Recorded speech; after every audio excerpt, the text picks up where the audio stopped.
ನಮಸ್ತೆ ಸ್ನೇಹಿತರೆ, ಇವತ್ತು ನಾವು ತೃತೀಯ BA ರಾಜ್ಯಶಾಸ್ತ್ರ ಭಾರತ ಸಂವಿಧಾನ ಮತ್ತು ಸರ್ಕಾರ ಇದರಲ್ಲಿ ಪರೀಕ್ಷೆಯ ಅಂತಿಮ ದಿನದ ತಯಾರಿಯನ್ನು ಮಾಡ್ತಾ ಹೋಗುವ ಒಂದೇ ವಿಡಿಯೋದಲ್ಲಿ ಸಂಪೂರ್ಣ ರಾಜ್ಯಶಾಸ್ತ್ರದ ಪಾಯಿಂಟ್ಸ್ಗಳನ್ನು, ಮುಖ್ಯವಾದಂತಹ ಪ್ರಶ್ನೆಗಳು ಯಾವುದಿದೆ ಎನ್ನುವಂಥದ್ದನ್ನೆಲ್ಲ ನೋಡ್ತಾ ಹೋಗುವ.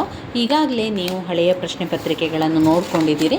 ಯಾರೆಲ್ಲ ನೋಡ್ಕೊಳ್ಳಿಲ್ವೋ ಮತ್ತೊಮ್ಮೆ ಇದನ್ನು ನಾನು ತೋರಿಸ್ತಾ ಇದ್ದೇನೆ. 2024ರ ಹಳೆಯ ಪ್ರಶ್ನೆ ಪತ್ರಿಕೆ 5 ಅಂಕಕ್ಕೆ ಬಂದಿರುವಂಥ ಪ್ರಶ್ನೆಗಳನ್ನು ನೋಡ್ಕೊಳ್ಳಿ. ಆ ಪ್ರಶ್ನೆಗಳಿಗೆ ಉತ್ತರವನ್ನು ಕಲ್ತ್ಕೊಳ್ಳಿ ಸ್ನೇಹಿತರೆ. ಯಾಕಂದರೆ ಅನೇಕ ಪ್ರಶ್ನೆಗಳು ರಿಪೀಟಾಗಿ ಕೇಳುವಂತಹ ಪ್ರಶ್ನೆಗಳೇ ಇರುವಂಥದ್ದು. ವಿಭಾಗ ಬಿಯಲ್ಲಿ 10 ಅಂಕದ ಪ್ರಶ್ನೆಗಳು, ಹಾಗೆಯೇ ವಿಭಾಗ ಸಿಯಲ್ಲಿ 15 ಅಂಕದ ಪ್ರಶ್ನೆಗಳು ಎಲ್ಲವೂ ಕೂಡ ಪದೇ ಪದೇ ಕೇಳಿರುವಂತಹ ಪ್ರಶ್ನೆಗಳೇ. ಆದ್ದರಿಂದ ಇದಕ್ಕೆಲ್ಲವನ್ನು ಕೂಡ ಉತ್ತರವನ್ನು ಕಲ್ತುಕೊಳ್ಳಿ. ಇನ್ನೂ ಸಮಯ ತುಂಬಾ ಕಡಿಮೆ ಇದೆ, ಪರೀಕ್ಷೆಗಳಿನ್ನೇನು ಆರಂಭ ಆಗ್ತದೆ. ನೀವು ಅದಕ್ಕೆ ತಯಾರಿಯನ್ನು ಮಾಡಿಕೊಳ್ಳಿ. ನಾನು ಈ ವಿಡಿಯೋದಲ್ಲಿ ಬರುವಂತಹ ಮುಖ್ಯವಾದ ಪ್ರಶ್ನೆಗಳನ್ನು ನೋಡ್ತಾ ಅದರ ಪಾಯಿಂಟ್ಸ್ಗಳನ್ನು ಹೇಳ್ತಾ ಹೋಗುವ. ಪಾಯಿಂಟ್ಸ್ಗಳನ್ನಷ್ಟೇ ಕಲ್ತರೆ ಸಾಕು ಸ್ನೇಹಿತರೆ, ಯಾಕಂದರೆ ಇನ್ನೂ ನಮಗೆ ಸಮಯಾವಕಾಶ ಇಲ್ಲ. ಈಗಾಗಲೇ ನೀವೆಲ್ಲವನ್ನು ಓದ್ಕೊಳ್ಬೇಕಿತ್ತು, ವಿವರಣೆಯನ್ನೆಲ್ಲ ತಿಳ್ಕೊಳ್ಬೇಕಿತ್ತು. ಇನ್ನೂ ಸಮಯ ಇರುವಂಥದ್ದು 1-2 ದಿವಸಗಳ ಕಾಲಗಳಷ್ಟೇ. ನೀವೇನು ಮಾಡಬೇಕು ಅಂತಂದರೆ ಚಿಂತೆ ಮಾಡಬಾರ್ದು, ಟೆನ್ಷನ್ ಮಾಡಲಿಕ್ಕೆ ಹೋಗಬೇಡಿ, ಓದಿ ಆಗಲಿಲ್ಲ ಎನ್ನುವಂಥ ಚಿಂತೆ ಮಾಡಬೇಡಿ. ಈ ಒಂದು ವಿಡಿಯೋದಲ್ಲಿ ನೀವು ಸಾಧಾರಣ ಪರೀಕ್ಷೆಗೆ ತಯಾರಿಯನ್ನು ಮಾಡ್ಕೊಳ್ಬೋದು. ಒಮ್ಮೆ ಈ ವಿಡಿಯೋವನ್ನು ನೋಡ್ತಾ ಹೋಗುವಾಗ ನಾನು ಹೇಳುವಂತಹ ಪಾಯಿಂಟ್ಸ್ಗಳನ್ನು ನೀವು ಕೂಡ ರಿಪೀಟ್ ಮಾಡ್ತಾನೆ ಹೋಗಬೇಕು. ಆ ರಿಪೀಟ್ ಮಾಡ್ತಾನೆ ಹೋದಾಗ ನೀವು ಕೂಡ ಪುನರಾವರ್ತನ ಅಭ್ಯಾಸ ಮಾಡಿದ ಹಾಗೆ ಆಗ್ತದೆ. ಈ ವಿಡಿಯೋ ಸಂಪೂರ್ಣ ನೋಡಿದ ತಕ್ಷಣ ನಿಮಗೇನು ಅನ್ನಿಸ್ತದೆ ಅಂತ ಹೇಳಿದರೆ, ನಾನು ಪರೀಕ್ಷೆಗೆ ತಯಾರಿಯನ್ನು ಮಾಡಿಕೊಂಡಿದ್ದೇನೆ ಎನ್ನುವಂಥ ಒಂದು ಧೈರ್ಯ ನಿಮ್ಮಲ್ಲಿ ಬರ್ತದೆ ಸ್ನೇಹಿತರೆ. ಯಾಕಂದರೆ ನಾನು ಇಲ್ಲಿ ಪದೇ ಪದೇ ರಿಪೀಟ್ ಆಗಿರುವಂಥ ಪ್ರಶ್ನೆಗಳನ್ನು ನಿಮಗೆ ನಾನು ತಿಳಿಸ್ಕೊಡ್ತಾ ಇದ್ದೇನೆ. ಅದನ್ನು ಪಾಯಿಂಟ್ಸನ್ನು ನಿಮಗೆ ನಾನು ತಿಳಿಸ್ತಾ ಹೋಗ್ತಾನೆ. ಆ ಪಾಯಿಂಟ್ಸ್ ಹೇಳಬೇಕಾದ್ರೆ ನೀವು ಕೂಡ ರಿಪೀಟ್ ಮಾಡಿಕೊಳ್ಳಿ. ಈ ವಿಡಿಯೋವನ್ನು ನೋಡ್ತಾ ನಿಮ್ಮ ಸಂಪೂರ್ಣ ರಾಜ್ಯಶಾಸ್ತ್ರ ಕೋರ್ಸ್ 3ರಲ್ಲಿರುವಂತಹ ಪ್ರತಿಯೊಂದು ಪ್ರಶ್ನೆಯ ಪಾಯಿಂಟ್ಸ್ಗಳು ನಿಮಗೆ ಬರಬೇಕು, ಓದಬೇಕು. ಆ ಪಾಯಿಂಟ್ಸ್ಗಳನ್ನು ಪದೇ ಪದೇ 2-3 ಬಾರಿ ಹೇಳಿದಾಗ ಪಾಯಿಂಟ್ಸ್ಗಳು ನೆನಪಲ್ಲಿ ಇರ್ತದೆ. ನಾವು ಈಗ ಮೊದಲಿನಿಂದ ಎಲ್ಲವನ್ನು ನೋಡ್ತಾ ಹೋಗುವ. ಮೊದಲಿಗೆ ಸಂವಿಧಾನ ರಚನೆಯ ಬಗ್ಗೆ ತಿಳಿಸಿ ಅಂತ ಕೇಳ್ತಾರೆ. ಸಂವಿಧಾನದ ರಚನೆಯ ಬಗ್ಗೆ 5 ಅಂಕಕ್ಕೆ ಕೇಳಿರುವಂತಹ ಪ್ರಶ್ನೆ. ಅದರ ಪಾಯಿಂಟ್ಸ್ಗಳು ಇಲ್ಲೇ ಇದೆ ನೋಡಿ, 5 ಪಾಯಿಂಟ್ಸ್ಗಳಿದೆ. ಇಲ್ಲೇ ಕೊಟ್ಟಿರುವಂತಹ ಪಾಯಿಂಟ್ಸ್ಗಳನ್ನು ಆಗಲೇ ಅಲ್ಲಿಯೇ ಆ ಪಾಯಿಂಟ್ಸನ್ನು ಕಲಿತು ಬಿಡಬೇಕು. ಸಂವಿಧಾನ ರಚನೆಯಲ್ಲಿ ಬರುವಂಥದ್ದು ಸಂವಿಧಾನದ ರಾಜ್ಯಾಂಗ ಸಭೆಯಿಂದ ರಚಿಸಲ್ಪಟ್ಟ ಸಂವಿಧಾನದ ಬೇಡಿಕೆ. ಸಂವಿಧಾನದ ರಾಜ್ಯಾಂಗ ಸಭೆಯಿಂದ ರಚಿಸಲ್ಪಟ್ಟಂಥ ಸಂವಿಧಾನದ ಬೇಡಿಕೆ. ಭಾರತದ ಸಂವಿಧಾನ ರಾಜ್ಯಾಂಗ ಸಭೆ. ಸಂವಿಧಾನ ರಾಜ್ಯಾಂಗ ಸಭೆಯ ಕಾರ್ಯಾಚರಣೆ. ಸಂವಿಧಾನ ರಾಜ್ಯಾಂಗ ಸಭೆಯ ಪ್ರಕ್ರಿಯೆ ಮತ್ತು ಲಕ್ಷಣಗಳು. ಸಂವಿಧಾನ ರಾಜ್ಯಾಂಗ ಸಭೆಯ ಟೀಕೆಗಳು. ಇದು 5 ಪಾಯಿಂಟ್ಸ್ಗಳು ಇದರಲ್ಲಿ ಬರುವಂಥದ್ದು. ಮತ್ತೊಮ್ಮೆ ಪಾಯಿಂಟ್ಸನ್ನು ಹೇಳ್ತಾ ಹೋಗ್ತೇನೆ, ರಿಪೀಟ್ ಮಾಡಿ ಹೇಳಿ. ಭಾರತ ಸಂವಿಧಾನ ರಚನೆಯಲ್ಲಿ ಬರುವಂಥ ವಿಚಾರಗಳು: ಸಂವಿಧಾನದ ರಾಜ್ಯಾಂಗ ಸಭೆಯಿಂದ ರಚಿಸಲ್ಪಟ್ಟಂತಹ ಸಂವಿಧಾನದ ಬೇಡಿಕೆ. ಸಂವಿಧಾನದ ರಾಜ್ಯಾಂಗ ಸಭೆಯಿಂದ ರಚಿಸಲ್ಪಟ್ಟಂತಹ ಸಂವಿಧಾನದ ಬೇಡಿಕೆ. ಭಾರತದ ಸಂವಿಧಾನ ರಾಜ್ಯಾಂಗ ಸಭೆ. ಭಾರತದ ಸಂವಿಧಾನ ರಾಜ್ಯಾಂಗ ಸಭೆ. ಸಂವಿಧಾನ ರಾಜ್ಯಾಂಗ ಸಭೆಯ ಕಾರ್ಯಾಚರಣೆ. ಸಂವಿಧಾನ ರಾಜ್ಯಾಂಗ ಸಭೆಯ ಕಾರ್ಯಾಚರಣೆ. ಸಂವಿಧಾನ ರಾಜ್ಯಾಂಗ ಸಭೆಯ ಪ್ರಕ್ರಿಯೆ ಮತ್ತು ಲಕ್ಷಣಗಳು. ಸಂವಿಧಾನ ರಾಜ್ಯಾಂಗ ಸಭೆಯ ಪ್ರಕ್ರಿಯೆ ಮತ್ತು ಲಕ್ಷಣಗಳು. ಸಂವಿಧಾನ ರಾಜ್ಯಾಂಗ ಸಭೆಯ ಟೀಕೆಗಳು. ಸಂವಿಧಾನ ರಾಜ್ಯಾಂಗ ಸಭೆಯ ಟೀಕೆಗಳಲ್ಲಿ ಬರುವಂಥದ್ದು. ಇದು ರಚನೆಯ ಬಗ್ಗೆ ಕೇಳಿದಾಗ ನಾವು ಬರಿಬೇಕಾಗಿರುವಂಥದ್ದು.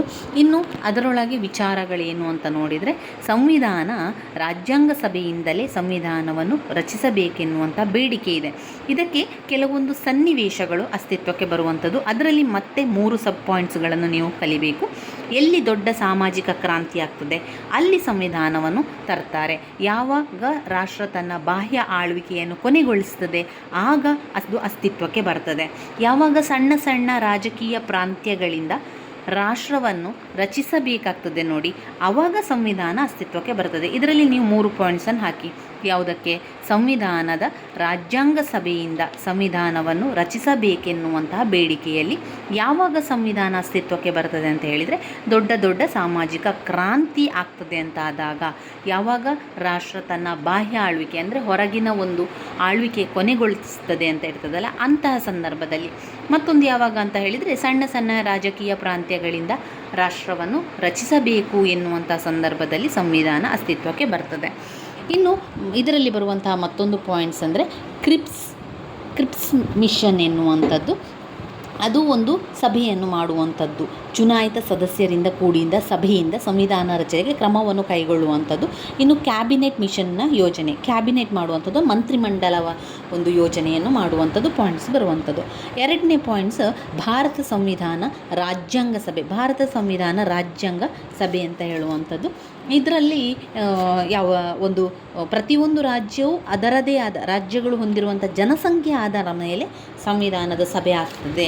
ಜನರ ಆಧಾರದ ಮೇಲೆ ಎಲ್ಲವೂ ನಡೆಯುವಂಥದ್ದು.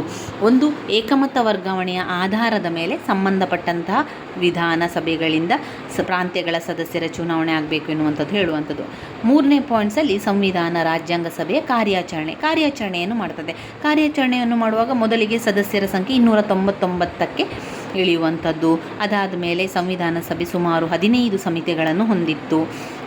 ಈ ರೀತಿಯಾಗಿ ಬರೀತಾ ಹೋಗುವಂಥದ್ದು. ನಂತರ 4ನೇ ಪಾಯಿಂಟ್ಸಲ್ಲಿ ಸಂವಿಧಾನದ ರಾಜ್ಯಾಂಗ ಸಭೆಯ ಪ್ರಕ್ರಿಯೆ ಮತ್ತು ಲಕ್ಷಣಗಳು ಅಂತ ಹೇಳುವಂಥದ್ದು. ಅದರಲ್ಲಿ ಎಲ್ಲ ವಿಚಾರಗಳನ್ನು ನಾವು ಹಾಕ್ತಾ ಹೋಗುವಂಥದ್ದು. ಹಿಂದುಳಿದ ವರ್ಗದವರ ಕಾಳಜಿಗೋಸ್ಕರ B.R. ಅಂಬೇಡ್ಕರ್ ಅವರು ಅನೇಕ ಚಳುವಳಿಗಳನ್ನು ಹೋರಾಟವನ್ನು ಮಾಡ್ತಾ ಇರುವಂಥದ್ದು. ಸಂವಿಧಾನ ರಚನಾಗಾರರು, ಸಂವಿಧಾನದ ಶಿಲ್ಪಿ ಡಾಕ್ಟರ್ B.R. ಅಂಬೇಡ್ಕರ್ ಅವರು. ಅದನ್ನೆಲ್ಲ ಬರಿತಾ ಹೋಗಿ ನಂತರ 5ನೇ ಪಾಯಿಂಟ್ ಸಂವಿಧಾನದ ರಾಜ್ಯಾಂಗ ಸಭೆಯ ಟೀಕೆಗಳು. ಏನೆಲ್ಲ ಟೀಕೆಗಳು ಬರ್ತದೆ? ಟೀಕೆಗಳು ಅಂದರೆ ಅದರ ವಿರೋಧಗಳು ಬರುವಂಥದ್ದು. ಏನೆಲ್ಲ ಟೀಕೆಗಳು ಬರ್ತದೆ? ಟೀಕೆಗಳು ಅಂತ ಹೇಳಿದಾಗ ಅದರಲ್ಲಿ ಸಬ್ ಪಾಯಿಂಟ್ಸ್ಗಳು ಬರೀಬೇಕು. ಕಾಂಗ್ರೆಸ್ ಸರ್ವಾಧಿಕಾರತ್ವ, ಕಾಂಗ್ರೆಸ್ ಏನು ಮಾಡ್ತದೆ? ಸರ್ವಾಧಿಕಾರವನ್ನು ಮಾಡ್ತದೆ. ಅದು ಸಾರ್ವಭೌಮತ್ವ ಸಭೆಯಾಗಿತ್ತೋ ಎನ್ನುವಂಥ ಪ್ರಶ್ನೆ. ಅದೊಂದು ಸಾರ್ವಭೌಮತ್ವ ಸಭೆಯಾಗಿತ್ತು. ಹಿಂದೂ ಸಾರ್ವಭೌಮತ್ವ ಹೊಂದಿದಂತಹ ಸಭೆ, ಪ್ರಾತಿನಿಧ್ಯ ಇಲ್ಲದ ಸಭೆ, ಕಾನೂನು ತಜ್ಞರ ಸಾರ್ವಭೌಮತೆ, ಕಾನೂನು ತಜ್ಞರ ಸಾರ್ವಭೌಮತೆ. ಸಂವಿಧಾನದ ರಾಜ್ಯಾಂಗ ಸಭೆಯ ಟೀಕೆಗಳೇನು ಅಂತ ಹೇಳಿದರೆ, ಕಾಂಗ್ರೆಸ್ ಸರ್ವಾಧಿಕಾರತ್ವ, ಅದು ಸಾರ್ವಭೌಮತ್ವ ಸಭೆಯಾಗಿತ್ತೋ ಎನ್ನುವಂತಹ ಪ್ರಶ್ನೆ. ಹಿಂದೂ ಸಾರ್ವಭೌಮತ್ವ ಹೊಂದಿದಂತಹ ಸಭೆ, ಪ್ರಾತಿನಿಧ್ಯ ಇಲ್ಲದಂತಹ ಸಭೆ, ಕಾನೂನು ತಜ್ಞರ ಸಾರ್ವಭೌಮತ್ವ. ಇನ್ನು ಬರುವಂತಹ ಘಟಕ 2 ವೆರಿ ಇಂಪಾರ್ಟೆಂಟ್ ಆಗಿರುವಂತಹ ಘಟಕ. ಈ ಒಂದು ಪ್ರಶ್ನೆಯನ್ನು 5 ಅಂಕಕ್ಕೂ ಕೂಡ ಕೇಳ್ತಾರೆ, 10 ಅಂಕಕ್ಕೂ ಕೂಡ ಕೇಳ್ತಾರೆ, 15 ಅಂಕಕ್ಕೂ ಕೂಡ ಕೇಳುವಂತಹ ಪ್ರಶ್ನೆ. ಇದು 100ಕ್ಕೆ 99% ಕೇಳುವಂತಹ ಪ್ರಶ್ನೆ. ನೀವು ಎಲ್ಲ ಹಳೆಯ ಪ್ರಶ್ನೆ ಪತ್ರಿಕೆಗಳನ್ನು ನೋಡಿ, ಈ ಒಂದು ಪ್ರಶ್ನೆ ಎಲ್ಲಾದರೂ ಒಂದು ಕಡೆ ಇದ್ದೇ ಇರ್ತದೆ ಅಂತ ಹೇಳ್ಬೋದು. ಭಾರತದ ಸಂವಿಧಾನದ ಲಕ್ಷಣಗಳನ್ನು ನಾವು ಕಲೀಲೇಬೇಕು ಸ್ನೇಹಿತರೆ. ತುಂಬಾ ಇಂಪಾರ್ಟೆಂಟ್ ಆಗಿರುವಂಥದ್ದು. ಈಗಾಗಲೇ ನಾನು ಹಲವು ಬಾರಿ ನಿಮಗೆ ತಿಳಿಸಿದ್ದೆ, ಸಂವಿಧಾನದ ಲಕ್ಷಣಗಳನ್ನು ಪಾಯಿಂಟ್ಸ್ಗಳು ನಿಮಗೆ ಸರಿಯಾಗಿ ಗೊತ್ತಿರಬೇಕು. ಅದರ ವಿವರಣೆಯನ್ನು ನಿಮಗೆ ಯಾವ ರೀತಿ ಅದನ್ನು ವಿವರಿಸಲಿಕ್ಕೆ ಸಾಧ್ಯವೋ ಅದನ್ನು ವಿವರಿಸ್ತಾ ಹೋಗಿ. ಆದರೆ ಪಾಯಿಂಟ್ಸನ್ನು ಮಾತ್ರ ನೀವು ಬಾಯಿಪಾಠ ಮಾಡಿ ಆದರೂ ಕಲಿಬೇಕು. ನಾವು 2 ಬಾರಿ ಈಗ ಪಾಯಿಂಟ್ಸನ್ನು ಹೇಳ್ತಾ ಹೋಗುವ. ಯಾರೆಲ್ಲ ಕಲ್ತಿಲ್ವೋ ನನ್ನ ಜೊತೆಗೆ ರಿಪೀಟ್ ಆಗಿ ಆ ಪಾಯಿಂಟ್ಸನ್ನು ಹೇಳ್ಕೊಳ್ಳಿ. ಸಂವಿಧಾನದ ಲಕ್ಷಣಗಳು. ಲಿಖಿತ ಸಂವಿಧಾನ ಅಂದರೆ ಬರೆಯುವಂಥ ಸಂವಿಧಾನ. ನಮ್ಮ ಭಾರತ ಸಂವಿಧಾನವು ಬರೆದಿಡುವಂಥ ಸಂವಿಧಾನ ಆಗಿರ್ತದೆ, ಅದರಿಂದ ಅದಕ್ಕೆ ಲಿಖಿತ ಸಂವಿಧಾನ. ನಮ್ಯತೆ ಮತ್ತು ಅನಮ್ಯತೆಗಳ ಮಿಶ್ರಣ. 3 ಸಾರ್ವಭೌಮ ಪ್ರಜಾಸತ್ತಾತ್ಮಕ ಗಣರಾಜ್ಯ. 4 ಕಲ್ಯಾಣ ರಾಜ್ಯ. 5 ಸಂಯುಕ್ತತೆ ಮತ್ತು ಏಕಾತ್ಮಕ ಪದ್ಧತಿಯ ಲಕ್ಷಣಗಳ ಮಿಶ್ರಣ. ಸಂಯುಕ್ತತೆ ಮತ್ತು ಏಕಾತ್ಮಕ ಪದ್ಧತಿಯ ಲಕ್ಷಣಗಳ ಮಿಶ್ರಣ. ಸಂಸದೀಯ ಕಾರ್ಯಾಂಗ ಪದ್ಧತಿ. ಮೂಲಭೂತ ಹಕ್ಕುಗಳು, ರಾಜ್ಯ ನೀತಿಯ ನಿರ್ದೇಶಕ ತತ್ವಗಳು, ಮೂಲಭೂತ ಕರ್ತವ್ಯಗಳು. ಭಾರತ ಸಂವಿಧಾನದಲ್ಲಿ ಸ್ವತಂತ್ರ ಮತ್ತು ಏಕೀಕೃತ ನ್ಯಾಯಾಂಗ ವ್ಯವಸ್ಥೆಗೆ ಅವಕಾಶವನ್ನು ಕಲ್ಪಿಸಿದೆ. ಭಾರತದ ಸಂವಿಧಾನದಲ್ಲಿ ಸ್ವತಂತ್ರ ಮತ್ತು ಏಕೀಕೃತ ನ್ಯಾಯಾಂಗ ವ್ಯವಸ್ಥೆಗೆ ಅವಕಾಶವನ್ನು ಕಲ್ಪಿಸಿದೆ. ಏಕಪೌರತ್ವ, ಸಾರ್ವತ್ರಿಕ ವಯಸ್ಕ ಮತದಾನದ ಪದ್ಧತಿ, ಜಾತ್ಯತೀತ ರಾಷ್ಟ್ರ, ತುರ್ತು ಪರಿಸ್ಥಿತಿಗಳು. ಒಟ್ಟು 14 ಸಂವಿಧಾನದ ಲಕ್ಷಣಗಳನ್ನು ಕಾಣ್ಬೋದು. ಮತ್ತೊಮ್ಮೆ ಪಾಯಿಂಟ್ಸ್ಗಳನ್ನು ಹೇಳ್ತಾ ಹೋಗುವ. 1 ಲಿಖಿತ ಸಂವಿಧಾನ. 2 ನಮ್ಯತೆ ಮತ್ತು ಅನಮ್ಯತೆಗಳ ಮಿಶ್ರಣ. 3 ಸಾರ್ವಭೌಮ ಪ್ರಜಾಸತ್ತಾತ್ಮಕ ಗಣರಾಜ್ಯ. ಸಾರ್ವಭೌಮ ಪ್ರಜಾಸತ್ತಾತ್ಮಕ ಗಣರಾಜ್ಯ. 4 ಕಲ್ಯಾಣ ರಾಜ್ಯ. 4 ಯಾವುದು? ಕಲ್ಯಾಣ ರಾಜ್ಯ. 5 ಸಂಯುಕ್ತತೆ ಮತ್ತು ಏಕಾತ್ಮಕ ಪದ್ಧತಿಯ ಲಕ್ಷಣಗಳ ಮಿಶ್ರಣ. ಸಂಯುಕ್ತತೆ ಮತ್ತು ಏಕಾತ್ಮಕ ಪದ್ಧತಿಯ ಲಕ್ಷಣಗಳ ಮಿಶ್ರಣ. 6 ಸಂಸದೀಯ ಕಾರ್ಯಾಂಗ ಪದ್ಧತಿ, ಸಂಸದೀಯ ಕಾರ್ಯಾಂಗ ಪದ್ಧತಿ. 7 ಮೂಲಭೂತ ಹಕ್ಕುಗಳು, ಮೂಲಭೂತ ಹಕ್ಕುಗಳು. 8 ರಾಜ್ಯ ನೀತಿಯ ನಿರ್ದೇಶಕ ತತ್ವಗಳು, ರಾಜ್ಯ ನೀತಿಯ ನಿರ್ದೇಶಕ ತತ್ವಗಳು. 9 ಮೂಲಭೂತ ಕರ್ತವ್ಯಗಳು, 9 ಮೂಲಭೂತ ಕರ್ತವ್ಯಗಳು. 10 ಭಾರತ ಸಂವಿಧಾನದಲ್ಲಿ ಸ್ವತಂತ್ರ ಮತ್ತು ಏಕೀಕೃತ ನ್ಯಾಯಾಂಗ ವ್ಯವಸ್ಥೆಗೆ ಅವಕಾಶ ಕಲ್ಪಿಸಿದೆ.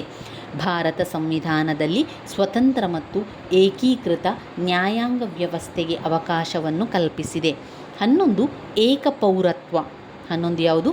ಏಕ ಪೌರತ್ವ. 12 ಸಾರ್ವತ್ರಿಕ ವಯಸ್ಕ ಮತದಾನ ಪದ್ಧತಿ, ಸಾರ್ವತ್ರಿಕ ವಯಸ್ಕ ಮತದಾನ ಪದ್ಧತಿ. 13 ಜಾತ್ಯತೀತ ರಾಷ್ಟ್ರ, 13 ಜಾತ್ಯತೀತ ರಾಷ್ಟ್ರ. 14 ತುರ್ತು ಪರಿಸ್ಥಿತಿಗಳು, ತುರ್ತು ಪರಿಸ್ಥಿತಿಗಳು. ಇನ್ನು ಸಂವಿಧಾನದ ಪ್ರಸ್ತಾಪನೆಯ ಆದರ್ಶ ಅಂಶಗಳೇನು ಅಂತ ಕೇಳಿದಾಗ ನಾವು ಯಾವುದು ಬರೀಬೇಕು? ಭಾರತದ ಪ್ರಜೆಗಳಾದ ನಾವು, ಪರಮಾಧಿಕಾರದ ರಾಷ್ಟ್ರ, ಸಮಾಜವಾದಿ, ಜಾತ್ಯತೀತ, ಪ್ರಜಾಸತ್ತಾತ್ಮಕತೆ, ಗಣರಾಜ್ಯ, ನ್ಯಾಯ, ಸ್ವಾತಂತ್ರ್ಯ, ಸಮಾನತೆ, ಭ್ರಾತೃತ್ವ. ಪ್ರಸ್ತಾವನೆಯ ಆದರ್ಶ ಅಂಶಗಳು. ಇದು ತುಂಬಾ ಮುಖ್ಯವಾಗಿರುವಂತಹ ಪ್ರಶ್ನೆ ಅಲ್ಲದಿದ್ದರೂ ಕೂಡ ನಿಮಗೆ ಆ ಪಾಯಿಂಟ್ಸ್ಗಳು ಗೊತ್ತಿರಲಿ ಎನ್ನುವ ಕಾರಣದಿಂದಾಗಿ ನಾನು ಹೇಳ್ತಾ ಇರುವಂಥದ್ದು. ಒಂದು ವೇಳೆ ಕೆಲವೊಮ್ಮೆ ಈ ಸಂವಿಧಾನ ಪ್ರಸ್ತಾಪನೆಯ ಆದರ್ಶ ಅಂಶಗಳನ್ನು ಬರೀರಿ ಅಂತ ಕೇಳಿದಾಗ ನಮಗೆ ಅದು ಗೊತ್ತಿರಬೇಕು. ಅದರಿಂದ ಈ ಪಾಯಿಂಟ್ಸ್ಗಳನ್ನಷ್ಟು ಕಲ್ತಿಡಿ ಸ್ನೇಹಿತರೆ.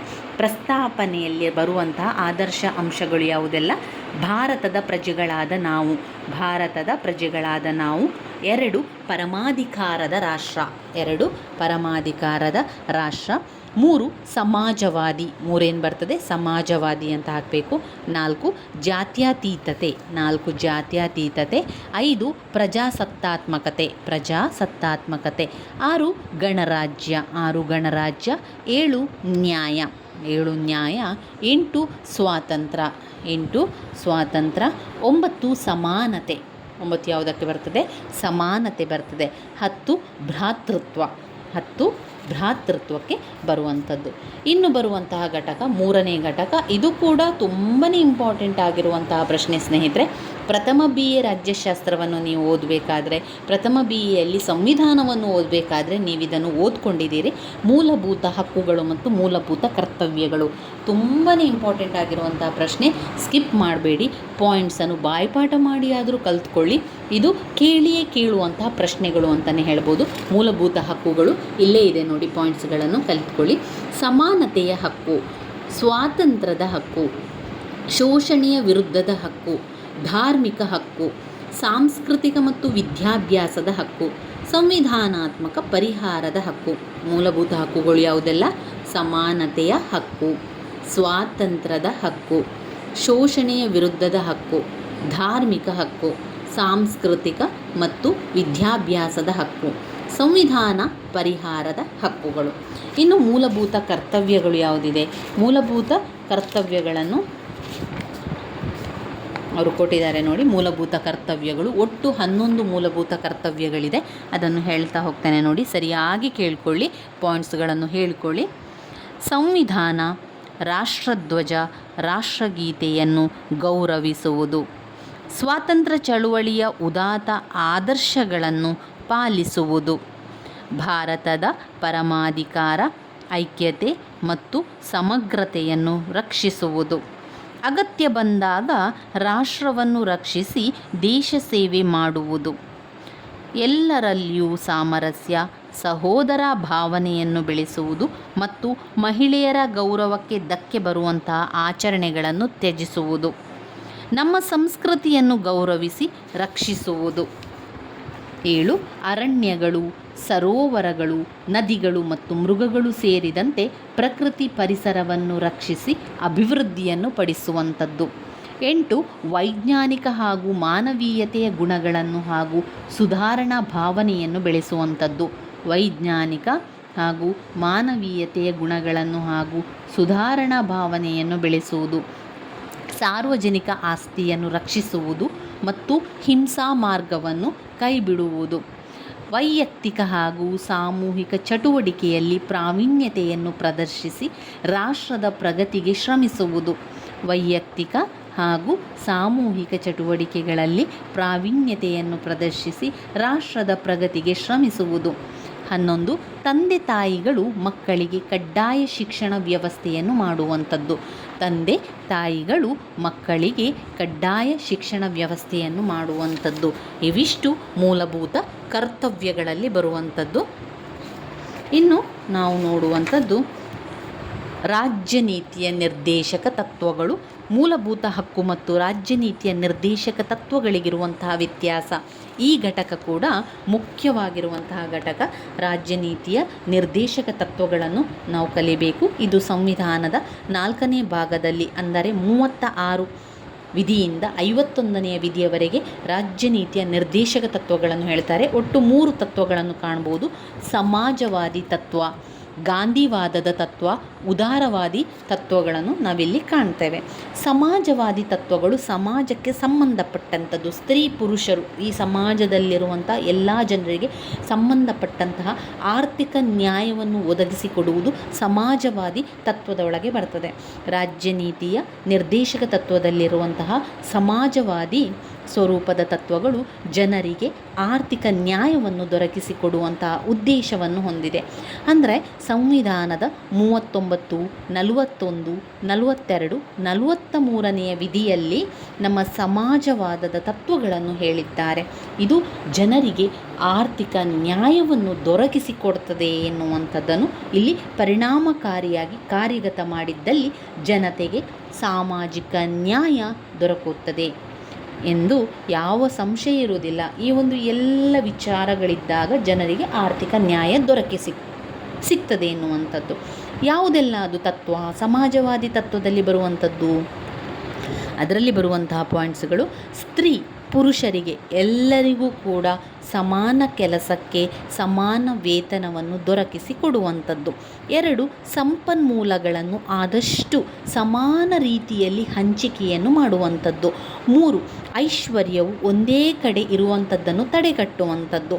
4. ಕಾರ್ಮಿಕರಿಗಿರ್ಬೋದು, ಮಕ್ಕಳಿಗಿರ್ಬೋದು, ಅವರ ಆರೋಗ್ಯ ರಕ್ಷಣೆಯನ್ನು ಮಾಡಿ ಅವರನ್ನು ಶೋಷಣೆಯಿಂದ ತಡೆಗಟ್ಟುವಂಥದ್ದು, ಶೋಷಣೆ ಆಗದಂತೆ ಅವರನ್ನು ನೋಡಿಕೊಳ್ಳುವಂಥದ್ದು. 5. ಎಲ್ಲರಿಗೂ ಕೂಡ ನೆಮ್ಮದಿಯ ಜೀವನವನ್ನು ನಡೆಸಲು ಜೀವನಕ್ಕೆ ಬೇಕಾಗಿರುವಂತಹ, ಅಂದರೆ ಕೆಲಸದ ಹಕ್ಕನ್ನು ದೊರಕಿಸಿಕೊಡುವಂಥದ್ದು. 6.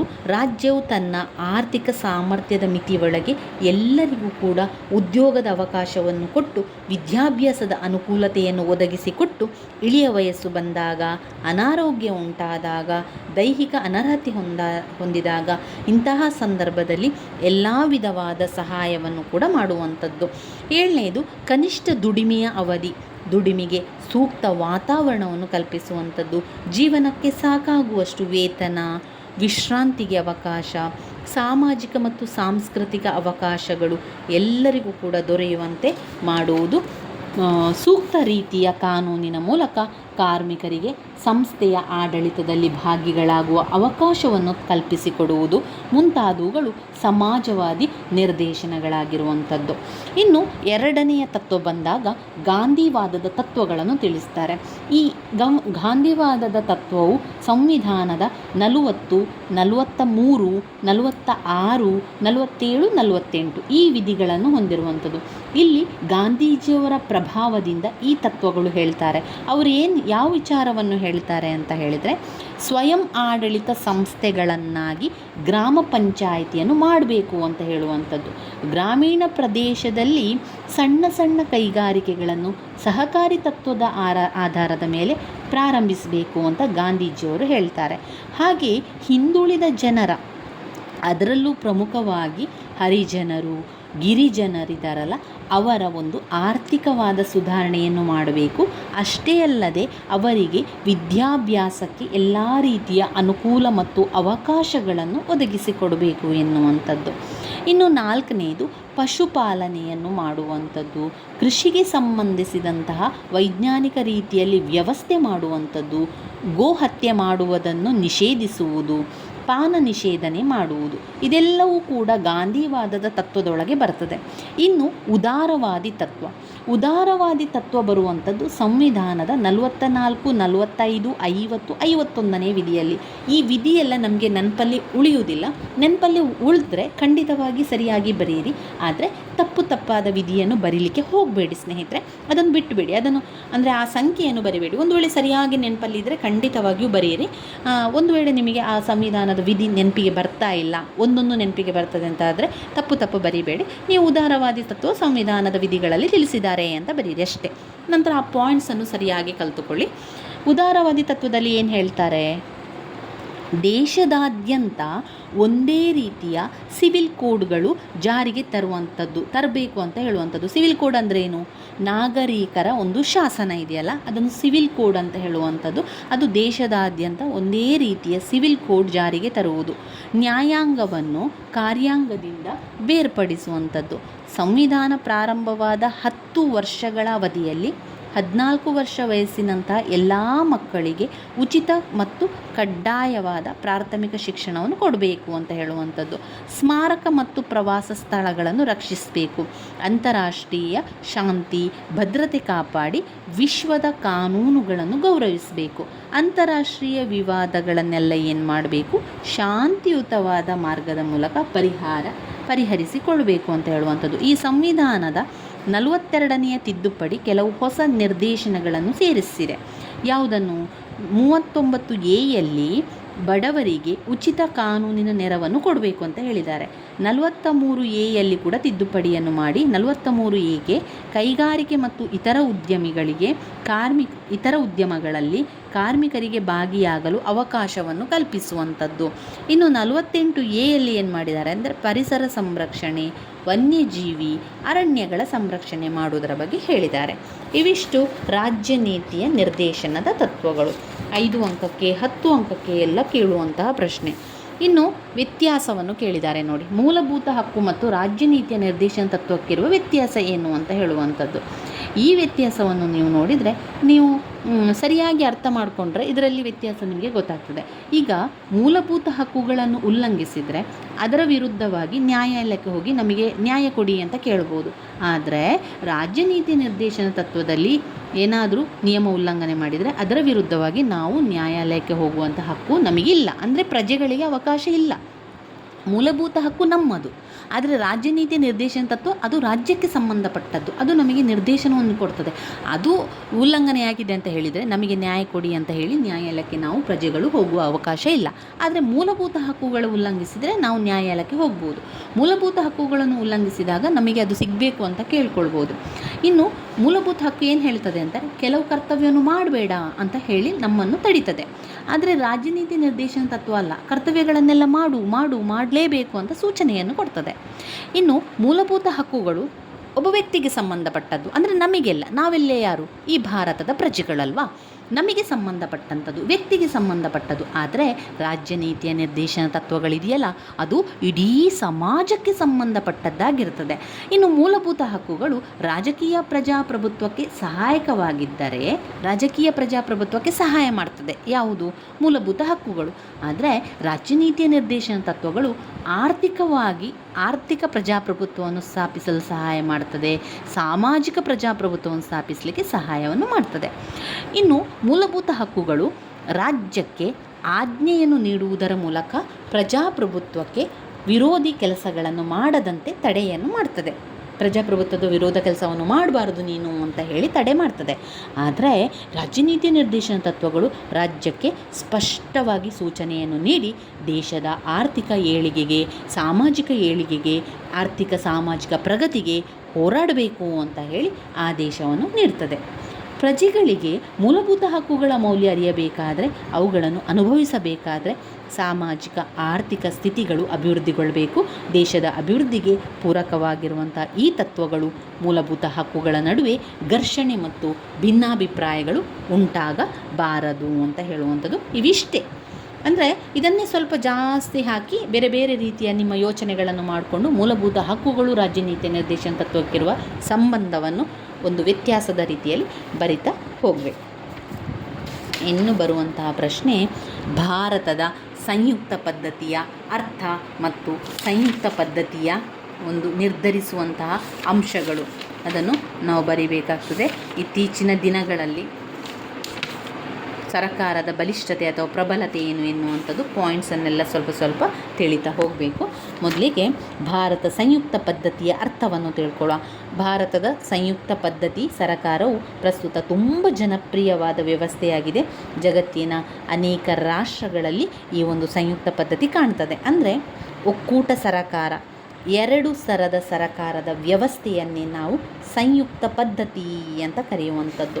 ಈ ಸಂಯುಕ್ತ ಪದ್ಧತಿಯಲ್ಲಿ ಸಂವಿಧಾನದ ಶ್ರೇಷ್ಠತೆ, ನಿರ್ಧಾರಿತ ಕ್ಷೇತ್ರಗಳ ಅಧಿಕಾರದ ವಿಭಜನೆ, ಒಕ್ಕೂಟದ ನ್ಯಾಯಾಂಗ ಇದೆಲ್ಲ ಕೂಡ ಇರ್ತದೆ. ಅಂದರೆ ಇಲ್ಲಿ ಒಟ್ಟಾರೆ ಸಂಯುಕ್ತ ಸರಕಾರ ಅಂತ ಹೇಳಿದರೆ ಶಾಸಕಾಂಗ, ನ್ಯಾಯಾಂಗ, ಕಾರ್ಯಾಂಗ ಈ ಎಲ್ಲ ವಿಭಜನೆಯನ್ನು ಕಾಣುತ್ತೇವೆ.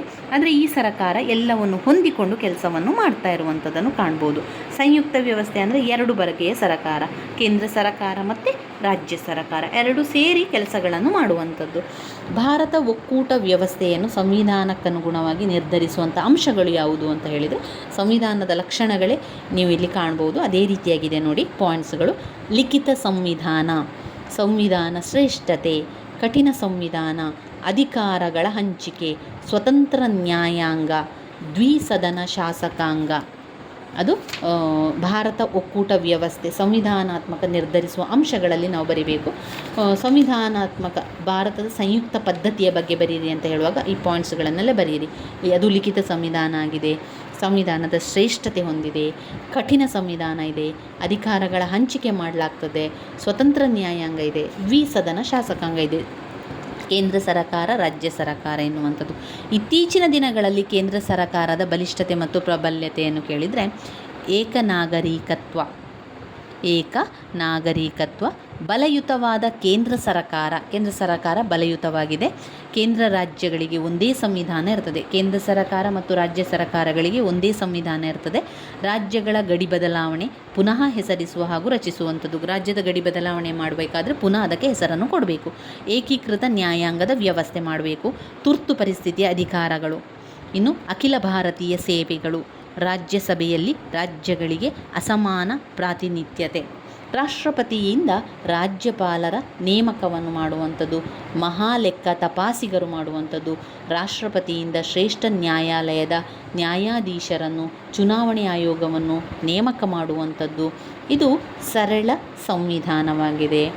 ರಾಜ್ಯಪಟ್ಟಿಯ ರಾಜ್ಯ ಮಂಡಳಿಯ ಮೇಲೆ ಅಧಿಕಾರ ಇದೆ. ರಾಜ್ಯದ ಕಾನೂನಿನ ಮೇಲೆ ನಿಯಂತ್ರಣ ಇದೆ. ರಾಜ್ಯಗಳ ಹಣಕಾಸಿನ ಅಭದ್ರತೆ ಕೂಡ ಇಲ್ಲಿ ಕಾಣ್ಬೋದು. ಇನ್ನು ನಾವು ಓದಬೇಕಾಗಿರುವಂಥದ್ದು ಯಾವುದು ಅಂತ ನೋಡುವ. ಇನ್ನು ನಾವು ಬ್ಲಾಕ್ 2ರಲ್ಲಿ ಬರ್ತೇವೆ. ಬ್ಲಾಕ್ 2ರಲ್ಲಿ ರಾಷ್ಟ್ರಪತಿಯವರ ಒಂದು ಚುನಾವಣೆಯ ಪ್ರಕ್ರಿಯೆ ಇದೆ, ಪ್ರಧಾನಮಂತ್ರಿ ಅಧಿಕಾರ ಕಾರ್ಯ ಇದೆ, ಲೋಕಸಭೆ ರಚನೆ ಅಧಿಕಾರ ಕಾರ್ಯ, ಹಾಗೆ ಸರ್ವೋಚ್ಚ ನ್ಯಾಯಾಲಯಗಳ ಅಧಿಕಾರ ಕಾರ್ಯ. ಇದೆಲ್ಲ ಕೂಡ 10 ಅಂಕಕ್ಕೆ 5 ಅಂಕಕ್ಕೆ ಬಂದಿರುವಂತಹ ಪ್ರಶ್ನೆಗಳಾಗಿದೆ. ಇದನ್ನು ನಾವು ನೋಡ್ತಾ ಹೋಗುವ.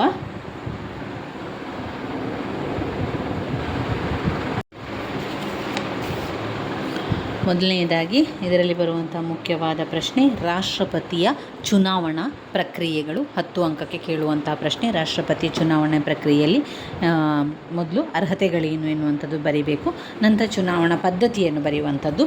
ಚುನಾವಣೆ ಪದ್ಧತಿಯನ್ನು ಬರೆದು ಯಾವ್ಯಾವ ರೀತಿಯಲ್ಲಿ ಅವರನ್ನು ಆಯ್ಕೆ ಮಾಡ್ತಾರೆ ಎನ್ನುವಂಥದ್ದು ಬರಿತಾ ಹೋಗಬೇಕು. ಅದಾದ ನಂತರ ರಾಷ್ಟ್ರಾಧ್ಯಕ್ಷರು, ರಾಷ್ಟ್ರಪತಿಯವರ ಅಧಿಕಾರ ಮತ್ತು ಕಾರ್ಯಗಳು ನೋಡಿದರೆ, ಕಾರ್ಯಾಂಗೀಯ ಅಧಿಕಾರಗಳು, ಶಾಸನೀಯ ಅಧಿಕಾರಗಳು, ಹಣಕಾಸು ಅಧಿಕಾರಗಳು, ಹಾಗೆ ನ್ಯಾಯಾಂಗೀಯ ಅಧಿಕಾರಗಳು, ಮಿಲಿಟರಿ ಅಧಿಕಾರಗಳು, ತುರ್ತು ಪರಿಸ್ಥಿತಿಯ ಅಧಿಕಾರಗಳು ಬರುವಂಥದ್ದು. ಕಾರ್ಯಾಂಗೀಯ ಅಧಿಕಾರಗಳು, ಶಾಸನೀಯ ಅಧಿಕಾರಗಳಲ್ಲಿ ಮತ್ತೆ 5 ಪಾಯಿಂಟ್ಸ್ಗಳನ್ನು ಕಾಣ್ಬೋದು. ಅಧಿವೇಶನ ಕರೆಯುವಂಥದ್ದು, ಮುಂದೂಡುವಂಥದ್ದು, ವಿಸರ್ಜನಾಧಿಕಾರ, ಅಧಿವೇಶನವನ್ನು ಉದ್ದೇಶಿಸಿ ಭಾಷಣ ಮಾಡುವಂಥದ್ದು, ಸದಸ್ಯರನ್ನು ನಾಮಕರಣ ಮಾಡುವ ಅಧಿಕಾರ, ಶಾಸನಗಳಿಗೆ ಒಪ್ಪಿಗೆ ನೀಡುವ ಅಧಿಕಾರ, ಸುಗ್ರೀವಾಜ್ಞೆಯನ್ನು ಹೊರಡಿಸುವಂಥದ್ದು. ಹಣಕಾಸು ಅಧಿಕಾರ, ನ್ಯಾಯಾಂಗೀಯ ಅಧಿಕಾರ, ಮಿಲಿಟರಿ ಅಧಿಕಾರ, ತುರ್ತು ಪರಿಸ್ಥಿತಿಯ ಅಧಿಕಾರ ಇರುವಂಥದ್ದನ್ನು ಕಾಣ್ಬೋದು. ತುಂಬಾ ಮುಖ್ಯವಾಗಿರುವಂಥ ಪ್ರಶ್ನೆ, ಅದನ್ನು ಓದ್ಕೊಳ್ಳಿ. ಇನ್ನೂ ಮುಖ್ಯವಾದ ಒಂದು ಪ್ರಶ್ನೆ ಪ್ರಧಾನಮಂತ್ರಿಯ ಅಧಿಕಾರ ಕಾರ್ಯಗಳು ಕೂಡ ತುಂಬಾ ಇಂಪಾರ್ಟೆಂಟ್ ಆಗಿರುವಂತಹ ಪ್ರಶ್ನೆಯಾಗಿದೆ. ಪ್ರಧಾನಮಂತ್ರಿಯ ನೇಮಕ, ಪ್ರಧಾನಿಯನ್ನು ರಾಷ್ಟ್ರ ಅಧ್ಯಕ್ಷರು ನೇಮಕ ಮಾಡುವಂಥದ್ದು. ಪ್ರಧಾನಮಂತ್ರಿಯ ಕಾರ್ಯಗಳೇನು ಅಂತ ಹೇಳಿದರೆ, ಅವರು ಕ್ಯಾಬಿನೆಟ್ನ ಕೇಂದ್ರ ಬಿಂದು, ಅಂದರೆ ಮಂತ್ರಿಮಂಡಲದ ಕೇಂದ್ರ ಬಿಂದು ಪ್ರಧಾನಮಂತ್ರಿಯವರು ಆಗಿರುತ್ತಾರೆ. ಅವರ ಒಂದು ಕಾರ್ಯಗಳು ಸಚಿವರುಗಳ ನೇಮಕ ಮಾಡುವಂಥದ್ದು, ಸಚಿವರುಗಳ ನೇಮಕ. 2 ಕ್ಯಾಬಿನೆಟ್ನ ಅಧ್ಯಕ್ಷ. 3 ಮೇಲ್ವಿಚಾರಣಾ ಕಾರ್ಯಗಳು. 4 ಖಾತೆಗಳ ಹಂಚಿಕೆ. 5 ಸರಕಾರ ಮತ್ತು ರಾಷ್ಟ್ರಾಧ್ಯಕ್ಷರ ನಡುವಿನ ಕೊಂಡಿ. 6 ಪಕ್ಷದ ನಾಯಕ. 7 ಸಂಸತ್ತಿನ ನಾಯಕ. ಇದು ಪ್ರಧಾನಿಯ ಕಾರ್ಯಗಳಲ್ಲಿ ಬರುವಂಥದ್ದು. ಇನ್ನು ನಾವು ಇದರಲ್ಲಿ ಓದ್ಕೊಳ್ಬೇಕಾಗಿರುವಂಥದ್ದು ಲೋಕಸಭೆಯ ರಚನೆ. ಲೋಕಸಭೆ ಅಂದರೆ ಭಾರತದ ಸಂಸತ್ತಿನ ಕೆಳಮನೆಯನ್ನೇ ಲೋಕಸಭೆ ಅಂತ ಕರೆಯುವಂಥದ್ದು. ಲೋಕಸಭೆಯ ಅವಧಿ ಎಷ್ಟು? 5 ವರ್ಷಗಳ ಅವಧಿ. ಯಾವ ರೀತಿಯ ಅರ್ಹತೆಗಳೆಲ್ಲ ಬೇಕು ಎನ್ನುವಂಥದ್ದನ್ನು ಬರೀಬೇಕು. ಭಾರತದ ಪ್ರಜೆಯಾಗಿರಬೇಕು, 25 ವರ್ಷ ಮೇಲ್ಪಟ್ಟಿರಬೇಕು, ಕೇಂದ್ರ ರಾಜ್ಯ ಸರ್ಕಾರಗಳಲ್ಲಿ ಆದಾಯ ಬರುವ ಹುದ್ದೆಗಳನ್ನು ಹೊಂದಿರಬಾರದು, ಬುದ್ಧಿಭ್ರಮಣೆಯಾಗಿರಬಾರದು, ಸಂಸತ್ತು ಹೇಳಿರುವಂತಹ ಅರ್ಹತೆಗಳನ್ನು ಪೂರೈಸಬೇಕು. ಇನ್ನು ಲೋಕಸಭೆಯ ಕಾರ್ಯಗಳು ಮತ್ತು ಸ್ಥಾನಗಳನ್ನು ನೋಡಿದರೆ, ಶಾಸನೀಯ ಅಧಿಕಾರ, ಹಣಕಾಸು ಅಧಿಕಾರಗಳು, ಕಾರ್ಯಾಂಗೀಯ ಅಧಿಕಾರಗಳು ಮತ್ತು ಇತರೆ ಅಧಿಕಾರಗಳನ್ನು ನೋಡಿದರೆ, ಅಧ್ಯಕ್ಷರು ಮತ್ತು ಉಪಾಧ್ಯಕ್ಷರ ಆಯ್ಕೆ ಮಾಡುವಂಥದ್ದು, ಪದಚ್ಯುತಗೊಳಿಸುವ ಅಧಿಕಾರವನ್ನು ಹೊಂದಿದೆ. 2 ಸುಪ್ರೀಂ ಕೋರ್ಟ್ ಮತ್ತು ಹೈಕೋರ್ಟುಗಳ ನ್ಯಾಯಾಧೀಶರನ್ನು ವಜಾ ಮಾಡುವಂಥ ಅಧಿಕಾರವನ್ನು ಹೊಂದಿದೆ. ಸಂವಿಧಾನ ತಿದ್ದುಪಡಿ ಅಧಿಕಾರವಿದೆ. ತುರ್ತು ಪರಿಸ್ಥಿತಿಗೆ ಒಪ್ಪಿಗೆ ನೀಡುವಂಥ ಅಧಿಕಾರ, ಮಾರ್ಷಲ್ ಕೋರ್ಟ್ ರಚನಾಧಿಕಾರ, ವಿವಿಧ ಆಯೋಗಗಳ ವರದಿ ಮೇಲೆ ಕ್ರಮ ಕೈಗೊಳ್ಳುವಂಥ ಅಧಿಕಾರ, ಸ್ಪೀಕರ್ ಅವರ ಆಯ್ಕೆ ಮತ್ತು ಪದಚ್ಯುತಿ ಮಾಡುವಂಥ ಅಧಿಕಾರ, ನಿಯೋಜಿತ ಶಾಸನದ ಮೇಲೆ ನಿಯಂತ್ರಣ. ಲೋಕಸಭಾಧ್ಯಕ್ಷರು, ಸ್ಪೀಕರ್ ಅಂತ ಹೇಳುವಂಥದ್ದು ಅವರ ಒಂದು ಅಧಿಕಾರ ಮತ್ತು ಕಾರ್ಯಗಳು. ಲೋಕಸಭಾಧ್ಯಕ್ಷರ ಅಧಿಕಾರ ಕಾರ್ಯಗಳೇನೆಲ್ಲ? ನಿಯಂತ್ರಣ ಮಾಡುವಂತಹ ನಿಯಂತ್ರಣಾಧಿಕಾರಗಳು, ಮೇಲ್ವಿಚಾರಣೆಯನ್ನು ಮಾಡುವಂಥದ್ದು, ಆಡಳಿತಾತ್ಮಕ ಅಧಿಕಾರಗಳು, ಆಡಳಿತ ಮಾಡುವಂಥದ್ದು, ವಿಶೇಷ ಅಥವಾ ಇತರೆ ಅಧಿಕಾರಗಳನ್ನು ಕಾಣ್ಬೋದು. ಇನ್ನು ಬರುವಂತಹ ಮುಖ್ಯವಾದಂತಹ ಪ್ರಶ್ನೆ ಯಾವುದು? ಇನ್ನು ಕೆಲವೊಂದು ರಿಪೀಟ್ ಆಗಿ ಬಂದಿರುವಂಥ ಪ್ರಶ್ನೆಗಳಿದೆ ಸ್ನೇಹಿತರೆ, ಅದನ್ನಷ್ಟೇ ಓದಿದರೆ ಸಾಕು. ಅದನ್ನೇ ಪದೇ ಅವರು ಕೇಳ್ತಾ ಇರ್ತಾರೆ. ಸುಪ್ರೀಂ ಕೋರ್ಟಿನ ಅಧಿಕಾರ ಮತ್ತು ಕಾರ್ಯಗಳು ಹಾಗೆ ಪದೇ ಬಂದಿರುವಂಥ ಪ್ರಶ್ನೆ. ಮೊದಲಿಗೆ ಸುಪ್ರೀಂ ಕೋರ್ಟಿನ ರಚನೆ ಹೇಗೆ ಅಂತ ಬರೀರಿ. ಅಂದರೆ ಅರ್ಹತೆಗಳೇನು? ಭಾರತದ ಪ್ರಜೆಯಾಗಿರಬೇಕು, ಹೈಕೋರ್ಟಿನಲ್ಲಿ 5 ವರ್ಷಗಳ ನ್ಯಾಯಾಧೀಶರಾಗಿ ಅನುಭವವನ್ನು ಹೊಂದಿರಬೇಕು, ಅಥವಾ ಯಾವುದೇ ಹೈಕೋರ್ಟಿನಲ್ಲಿ 10 ವರ್ಷಗಳ ಕಾಲ ನ್ಯಾಯವಾದಿಯಾಗಿ ಕೆಲಸ ಮಾಡಬೇಕು, ರಾಷ್ಟ್ರಪತಿಯ ದೃಷ್ಟಿಯಲ್ಲಿ ಪ್ರಸಿದ್ಧ ನ್ಯಾಯವಾದಿ ಆಗಿರಬೇಕು. ಅದನ್ನೆಲ್ಲ ಬರೀಬೇಕು. ನಂತರ ಸುಪ್ರೀಂ ಕೋರ್ಟ್ನ ಅಧಿಕಾರ ಮತ್ತು ಕಾರ್ಯಗಳಲ್ಲಿ ನಾವು ಮೂಲಾಧಿಕಾರದ ವ್ಯಾಪ್ತಿ. 2 ಮೇಲ್ಮನವಿ ಅಧಿಕಾರ. 3 ಸಲಹಾ ಅಧಿಕಾರ. ಒಟ್ಟು 3 ಅಧಿಕಾರ ಮತ್ತು ಕಾರ್ಯಗಳನ್ನು ಕಾಣ್ಬೋದು. ಮತ್ತು ನ್ಯಾಯಾಂಗದ ವಿಮರ್ಶೆ, ಸಲಹಾಧಿಕಾರ, ನ್ಯಾಯಾಂಗದ ವಿಮರ್ಶೆ ಬರ್ತದೆ. ಒಟ್ಟು 4 ಅಧಿಕಾರಗಳನ್ನು ಅದರಲ್ಲಿ ಕಾಣ್ಬೋದು. ಇನ್ನು ನಾವು ಓದ್ಕೊಳ್ಬೇಕಾಗಿರುವಂಥದ್ದು ಬ್ಲಾಕ್ 3ರಲ್ಲಿ ಬರುವಂತಹ ಮುಖ್ಯವಾದ ಪ್ರಶ್ನೆ, ರಾಜ್ಯಪಾಲರ ಅಧಿಕಾರ ಕಾರ್ಯಗಳು, ಮುಖ್ಯಮಂತ್ರಿಯ ಅಧಿಕಾರ ಕಾರ್ಯಗಳು, ಆಮೇಲೆ ರಾಜ್ಯ ಶಾಸನಾಂಗದ ಒಂದು ರಚನೆ ಅಧಿಕಾರ ಕಾರ್ಯಗಳು, ಹೈಕೋರ್ಟಿನ ಅಧಿಕಾರ ಕಾರ್ಯಗಳು ಇದರಲ್ಲಿ ಬಂದಿರುವಂಥ ಮುಖ್ಯವಾದ ಪ್ರಶ್ನೆ. ರಾಜ್ಯಪಾಲರ ಅಧಿಕಾರ ಮತ್ತು ಕಾರ್ಯಗಳನ್ನು ನೋಡಿದರೆ, ಕಾರ್ಯಾಂಗದ ಕಾರ್ಯಗಳು, ಶಾಸನೀಯ ಕಾರ್ಯಗಳು, ಹಣಕಾಸಿನ ಕಾರ್ಯಗಳು, ನ್ಯಾಯಾಂಗೀಯ ಅಧಿಕಾರಗಳು, ವಿವೇಚನಾ ಅಧಿಕಾರಗಳು ಬರ್ತದೆ. ಇವಿಷ್ಟು ರಾಜ್ಯಪಾಲರ ಅಧಿಕಾರ. ಇನ್ನು ಮುಖ್ಯಮಂತ್ರಿಯ ಅಧಿಕಾರ ಮತ್ತು ಕಾರ್ಯಗಳನ್ನು ನಾವು ನೋಡಿದರೆ, ಮುಖ್ಯಮಂತ್ರಿಗಳ ಅಧಿಕಾರ ಸರಕಾರದ ರಚನೆ ಮಾಡುವಂಥದ್ದು, ಸಂಪುಟ ಗಾತ್ರದ ನಿರ್ಧಾರ ಮಾಡುವಂಥದ್ದು, ಸಚಿವರ ವಜಾ ಮಾಡುವಂಥದ್ದು, ಸರಕಾರ, ಕ್ಯಾಬಿನೆಟ್, ವಿಧಾನಸಭೆಯ ನಾಯಕ, ವಿಧಾನಸಭೆಯ ವಿಸರ್ಜನೆ ಬರ್ತದೆ. ಸರಕಾರದ ರಚನೆ, ಸಂಪುಟ ಗಾತ್ರದ ನಿರ್ಧಾರ, ಸಚಿವರ ವಜಾ, ಸರಕಾರ, ಕ್ಯಾಬಿನೆಟ್, ವಿಧಾನಸಭೆಯ ನಾಯಕ, ವಿಧಾನಸಭೆಯ ವಿಸರ್ಜನೆ. ಈ ವಿಚಾರಗಳು ಬರ್ತದೆ. ಇನ್ನು ಬರುವಂಥದ್ದು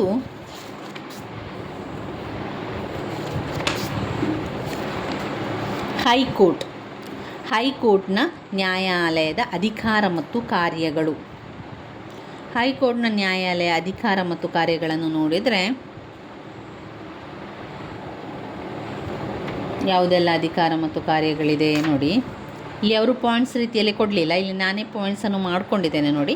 ಹೈಕೋರ್ಟ್ಗಳಿಗೂ ನೇರವಾಗಿ ತಮಗೆ ಸಲ್ಲಿಸಿದ ವಿವಾದಗಳನ್ನು ಇತ್ಯರ್ಥಪಡಿಸುವಂಥ ಅಧಿಕಾರ ಹೊಂದಿದೆ. ಅಂದರೆ ತನಗೆ ನೇರವಾಗಿ ಯಾವ ಒಂದು ವಿವಾದ ಬರ್ತದಲ್ಲ, ಅದನ್ನು ಹೈಕೋರ್ಟ್ ಇತ್ಯರ್ಥಪಡಿಸುವಂಥ ಅಧಿಕಾರ ಹೊಂದಿದೆ.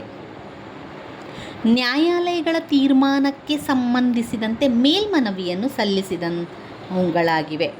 2. ಎಲ್ಲ ನ್ಯಾಯಾಲಯಗಳ ಮೇಲೆ ಮೇಲ್ವಿಚಾರಣೆ ನಡೆಸುವಂಥ ಅಧಿಕಾರ ಇದೆ. ಇತರ ನ್ಯಾಯಾಲಯಗಳಿಗೆ ಸಿಬ್ಬಂದಿಯನ್ನು ನೇಮಿಸುವಂಥ ಅಧಿಕಾರ ನಿರ್ವಹಿಸುತ್ತದೆ. ಹೈಕೋರ್ಟಿನಲ್ಲಿ ರಿಟ್ಟನ್ನು ಸಲ್ಲಿಸಬಹುದು. ಜನರ ಹಕ್ಕುಗಳಿಗೆ ಸಂಬಂಧಪಟ್ಟಂತೆ ರಕ್ಷಿಸುವ ಅಧಿಕಾರವನ್ನು ಕೂಡ ಹೊಂದಿದೆ. ಕೆಳಗಿನ ನ್ಯಾಯಾಲಯಗಳನ್ನು ನೀಡಬಹುದಾದಂಥ ಮರಣದಂಡನಾ ಶಿಕ್ಷೆಯನ್ನು ಹೈಕೋರ್ಟ್ ಸ್ಥಿರೀಕರಿಸುತ್ತದೆ. ಇನ್ನು ಅಧೀನ ನ್ಯಾಯಾಲಯಗಳ ಕಾರ್ಯವು ಹೈಕೋರ್ಟಿನ ನಿಯಂತ್ರಣ ಮತ್ತು ಮಾರ್ಗದರ್ಶನದಲ್ಲಿ ಚಲಾಯಿಸಲ್ಪಡುತ್ತದೆ. 6. ಕ್ರಿಮಿನಲ್ ಮೊಕದ್ದಮೆಗೆ ಸಂಬಂಧಿಸಿದಂತೆ ಕೆಳ ನ್ಯಾಯಾಲಯ ನೀಡಿದ ತೀರ್ಪಿನ ವಿರುದ್ಧ ಅಪೀಲು ಸ್ವೀಕರಿಸುತ್ತದೆ. 7. ಮೊಕದ್ದಮೆಗಳನ್ನು ತನ್ನ ವ್ಯಾಪ್ತಿಗೆ ವರ್ಗಾಯಿಸುತ್ತದೆ. ನ್ಯಾಯಾಲಯದ ಎಲ್ಲ ದಾಖಲೆಗಳನ್ನು ಸಂಗ್ರಹಿಸಿಡುತ್ತದೆ. ನ್ಯಾಯಾಧೀಶರಿಗೆ ಅಗತ್ಯವಿರುವಂತಹ ಅಧಿಕಾರಗಳನ್ನು ನೇಮಕ ಮಾಡಿಕೊಳ್ಳುವಂಥದ್ದು. ಹೈಕೋರ್ಟ್ನ ತೀರ್ಪನ್ನು ಪ್ರಶ್ನಿಸುವ ಅಧಿಕಾರ ಅಧೀನ ನ್ಯಾಯಾಲಯಗಳಿಗಿರುವುದಿಲ್ಲ. ನ್ಯಾಯಾಂಗ ಸೇವೆಯಲ್ಲಿರುವವರ ಮುಂಬಡ್ತಿ ರಚನೆಗೆ ಸಂಬಂಧಿಸಿದಂತೆ ಹೈಕೋರ್ಟ್ ಅಧಿಕಾರವನ್ನು ಹೊಂದಿದೆ. ಹೈಕೋರ್ಟ್ ಮನವಿಯನ್ನು ಸ್ವೀಕರಿಸುವ ಅಧಿಕಾರಗಳ ಜೊತೆಗೆ ರಾಜ್ಯಪಾಲರು ಜಿಲ್ಲಾ ನ್ಯಾಯಾಧೀಶರನ್ನು ನೇಮಿಸುವಾಗ, ವರ್ಗಾಯಿಸುವಾಗ, ಬಡ್ತಿ ನೀಡುವಾಗ ನ್ಯಾಯಾಂಗದೊಡನೆ ಸಮಾಲೋಚಿಸುತ್ತಾರೆ. ಮರಣದಂಡನೆಯ ಶಿಕ್ಷೆಯನ್ನು ನೀಡಲು ಅವಕಾಶ ಇದೆ. 12. ಜಿಲ್ಲಾ ನ್ಯಾಯಾಲಯಗಳು ಆಯಾ ಜಿಲ್ಲೆಯ ವ್ಯಾಪ್ತಿಗೆ ಉನ್ನತ ನ್ಯಾಯಾಲಯಗಳಾಗಿರುತ್ತದೆ. ಇದು ಹೈಕೋರ್ಟಿನ ಅಧಿಕಾರ ಮತ್ತು ಕಾರ್ಯಗಳಾಗಿರುವಂಥದ್ದು. ಪುಟ ಸಂಖ್ಯೆ 142ರಲ್ಲಿದೆ ನೋಡಿ. ಇನ್ನು ಈ ಒಂದು ಬ್ಲಾಕ್ನಲ್ಲಿ ಮುಖ್ಯವಾದ ಪ್ರಶ್ನೆಗಳು ಇವಿಷ್ಟು ಮುಖ್ಯವಾದ ಪ್ರಶ್ನೆಗಳಾಗಿ ಬರ್ತದೆ. ಇನ್ನು ಬರುವಂಥದ್ದು ಘಟಕ 4, ಅದರಲ್ಲಿ ವಲಯ ಸಮಿತಿಯ ಬಗ್ಗೆ ಕೇಳಿದ್ದಾರೆ. ಚುನಾವಣೆಯ ಆಯೋಗದ ಕಾರ್ಯಗಳು 10 ಅಂಕಕ್ಕೆ ಬಂದಿದೆ. ಆಮೇಲೆ ಭಾರತದಲ್ಲಿ ಪಕ್ಷ ಪದ್ಧತಿಯ ಕಾರ್ಯಗಳು 15 ಅಂಕಕ್ಕೆ 5 ಅಂಕಕ್ಕೆ ಬಂದಿದೆ. ಒತ್ತಡ ಗುಂಪುಗಳ ಕಾರ್ಯಗಳು ಮತ್ತು ಪಾತ್ರಗಳು 10 ಅಂಕಕ್ಕೆ 5 ಅಂಕಕ್ಕೆ ಕೇಳಿದ್ದಾರೆ. ಅದಾದ ನಂತರ ಸಂವಿಧಾನದ ತಿದ್ದುಪಡಿಯ ವಿಧಾನದ ಲಕ್ಷಣಗಳನ್ನು ಕೇಳಿದ್ದಾರೆ. ವಲಯ ಸಮಿತಿಯ ರಚನೆ ಮತ್ತು ಪಾತ್ರಗಳು 5 ಅಂಕಕ್ಕೆ ಬಂದಿರುವಂತಹ ಪ್ರಶ್ನೆ. ಇದರಲ್ಲಿ ವಲಯ ಸಮಿತಿಯ ರಚನೆಯಲ್ಲಿ ನಾವು ಬರೀಬೇಕಾದರೆ ವಲಯ ಸಮಿತಿಯ ರಚನೆಯ ಬಗ್ಗೆ ಪ್ರಸ್ತಾಪ ಮಾಡಿದಂತಹ ಪ್ರಥಮ ವ್ಯಕ್ತಿ ಎಂದರೆ ಭಾರತದ ದೇಶದ ಪ್ರಥಮ ಪ್ರಧಾನಮಂತ್ರಿಯಾದಂತಹ ಜವಾಹರ್ಲಾಲ್ ನೆಹರು ಅವರು. ಭಾಷಾ ಯುದ್ಧಗಳು ಹಾಗೂ ಅನೇಕ ತೊಂದರೆಗಳಿಗೆ ಈ ವಲಯ ಸಮಿತಿಯ ರಚನೆಯಾಗಿದ್ದವು. ಅಂತಾರಾಜ್ಯ ಸಮಸ್ಯೆಗಳನ್ನು ಬಗೆಹರಿಸುವುದು. ವಲಯ ಸಮಿತಿ ಯಾಕೆ ಇದೆ? ಯಾಕೆ ಅಂದರೆ ಅದು ಒಂದು ಭಾಷಾ ಯುದ್ಧ ಹಾಗೂ ಅನೇಕ ತೊಂದರೆಗಳಿಗೆ ಈ ವಲಯ ಸಮಿತಿ ರಚನೆಯನ್ನು ಮಾಡಿದ್ದದು. ಅಂತಾರಾಜ್ಯದ ಸಮಸ್ಯೆಗಳು ಅಂದರೆ ಹೊರ ರಾಜ್ಯಗಳಿದೆಯಲ್ಲ, ಅಂತಾರಾಜ್ಯದ ಸಮಸ್ಯೆಗಳನ್ನು ಬಗೆಹರಿಸಲಿಕ್ಕೆ ಬೇಕು. ಕೇಂದ್ರ ಮತ್ತು ರಾಜ್ಯಗಳ ನಡುವಿನ ಉತ್ತಮ ಸಂಬಂಧವನ್ನು ಏರ್ಪಡಿಸಲಿಕ್ಕೆ ವಲಯ ಸಮಿತಿ ಬೇಕು. ಸಾಮಾಜಿಕ ಆರ್ಥಿಕ ಅಭಿವೃದ್ಧಿ ಆಗಲಿಕ್ಕೆ ವಲಯ ಸಮಿತಿ ಬೇಕು. ಸಮಾನಾಂತರವಾಗಿ ಸಾಧಿಸುವ ಜವಾಬ್ದಾರಿಯನ್ನು ವಲಯ ಸಮಿತಿಗಳು ಹೊಂದಿರುವಂಥದ್ದು. ವಲಯ ಸಮಿತಿಯ ರಚನೆಯನ್ನು ನೋಡಿದರೆ ಉತ್ತರ ವಲಯ ರಚನೆ, ಉತ್ತರ ವಲಯ ಸಮಿತಿ, ಕೇಂದ್ರ ವಲಯ ಸಮಿತಿ, ಪೂರ್ವ ವಲಯ ಸಮಿತಿ, ಪಶ್ಚಿಮ ವಲಯ ಸಮಿತಿ, ದಕ್ಷಿಣ ವಲಯ ಸಮಿತಿ. ವಲಯ ಸಮಿತಿಗಳ ಸಾಂಸ್ಥಿಕ ರಚನೆ. ಕೇಂದ್ರದ ಗೃಹ ಮಂತ್ರಿಯು ವಲಯ ಸಮಿತಿಗಳ ಅಧ್ಯಕ್ಷ ಸ್ಥಾನವನ್ನು ವಹಿಸ್ತಾರೆ. ಪ್ರತಿ ರಾಜ್ಯಗಳ ಮುಖ್ಯಮಂತ್ರಿಗಳು ವಲಯ ಸಮಿತಿಗಳ ಉಪಾಧ್ಯಕ್ಷರಾಗಿರುತ್ತಾರೆ. ಉಪಾಧ್ಯಕ್ಷರ ಅವಧಿಯು ಮುಖ್ಯಮಂತ್ರಿಗಳು ಹಾಗೂ ರಾಜ್ಯಪಾಲರಿಂದ ನಾಮನಿರ್ದೇಶನಗೊಂಡಂತಹ 2 ಮಂತ್ರಿಗಳು ಕೇಂದ್ರಾಡಳಿತದ ಪ್ರದೇಶದ ಇಬ್ಬರು ವ್ಯಕ್ತಿಗಳಿದಾರಲ್ಲ ಅವರೇ ಈ ವಲಯ ಸಮಿತಿಯ ಸದಸ್ಯರು ಕೂಡ ಆಗಿರ್ತಾರೆ. ಇನ್ನು ವಲಯ ಸಮಿತಿಗಳ ಪಾತ್ರದ ಬಗ್ಗೆ ಕೇಳಿದಾಗ ಕೇಂದ್ರ ಮತ್ತು ರಾಜ್ಯಗಳ ನಡುವಿನ ಸಮಸ್ಯೆಗಳು, ರಾಜ್ಯಗಳ ನಡುವಿನ ಸಮಸ್ಯೆಗಳನ್ನು ಮುಕ್ತ ಚರ್ಚೆಗಳು ಮತ್ತು ಸಮಾಲೋಚನೆಯನ್ನು ಮಾಡಿ ಪರಿಹಾರವನ್ನು ಕೊಡ್ತದೆ. ರಾಜ್ಯದ ಪ್ರಜ್ಞೆ, ಪ್ರಾದೇಶಿಕತೆ, ಭಾಷೀಯತೆಗೆ ಧಕ್ಕೆ ಬರುವ ರೀತಿಯಲ್ಲಿ ರಾಜ್ಯಗಳ ಸಮಗ್ರವಾದ ಅಭಿವೃದ್ಧಿ ಮತ್ತು ಸಹಕಾರವನ್ನು ಬಯಸ್ತದೆ. ಜೈಲು ಸುಧಾರಣೆಗಳನ್ನು ಮಾಡುವಂಥದ್ದು, ಕೋಮು ಸಾಮರಸ್ಯ ಮಾಡುವಂಥದ್ದು, ಕರಾವಳಿ ಭದ್ರತೆಯನ್ನು ಒದಗಿಸಿಕೊಡುವಂಥದ್ದು, ವಿಕೋಪ ನಿರ್ವಹಣೆ ಮಾಡುವಂಥದ್ದು, ಆಂತರಿಕ ಭದ್ರತೆ ಒದಗಿಸಿಕೊಡುವಂಥದ್ದು, ಮಹಿಳೆಯರು ಮಕ್ಕಳ ಅಭಿವೃದ್ಧಿ ಮಾಡುವಂಥದ್ದು, ಸಾಮಾಜಿಕ ಆರ್ಥಿಕ ಸಮಸ್ಯೆಗಳ ಬಗ್ಗೆ ಹೆಚ್ಚಿನ ನಿಗಾವನ್ನು ವಹಿಸುವ ಕಾರ್ಯವನ್ನು ವಲಯ ಸಮಿತಿಗಳ ಪ್ರಮುಖವಾದ ಉದ್ದೇಶ ಆಗಿರುತ್ತದೆ. ಅಲ್ಲದೆ ಅದರ ಉದ್ದೇಶ ರಾಷ್ಟ್ರೀಯ ಸಮಗ್ರತೆ ಹಾಗೂ ಏಕತೆಯನ್ನು ಕಾಪಾಡುವುದು, ಪ್ರಾದೇಶಿಕತೆ ಭಾಷೀಯತೆಗೆ ಧಕ್ಕೆ ಬರದಂತೆ ನೋಡಿಕೊಳ್ಳುವುದು ಮತ್ತು ಕೇಂದ್ರ ರಾಜ್ಯಗಳ ನಡುವೆ ಉತ್ತಮ ಬಾಂಧವ್ಯವನ್ನು ಏರ್ಪಡಿಸಿ ಇಡೀ ರಾಷ್ಟ್ರದ ಅಭಿವೃದ್ಧಿಯನ್ನು ಸಾಧಿಸುವಂಥದ್ದು ವಲಯ ಸಮಿತಿಯ ಪಾತ್ರದಲ್ಲಿ ಕಾಣ್ಬೋದಾಗಿದೆ.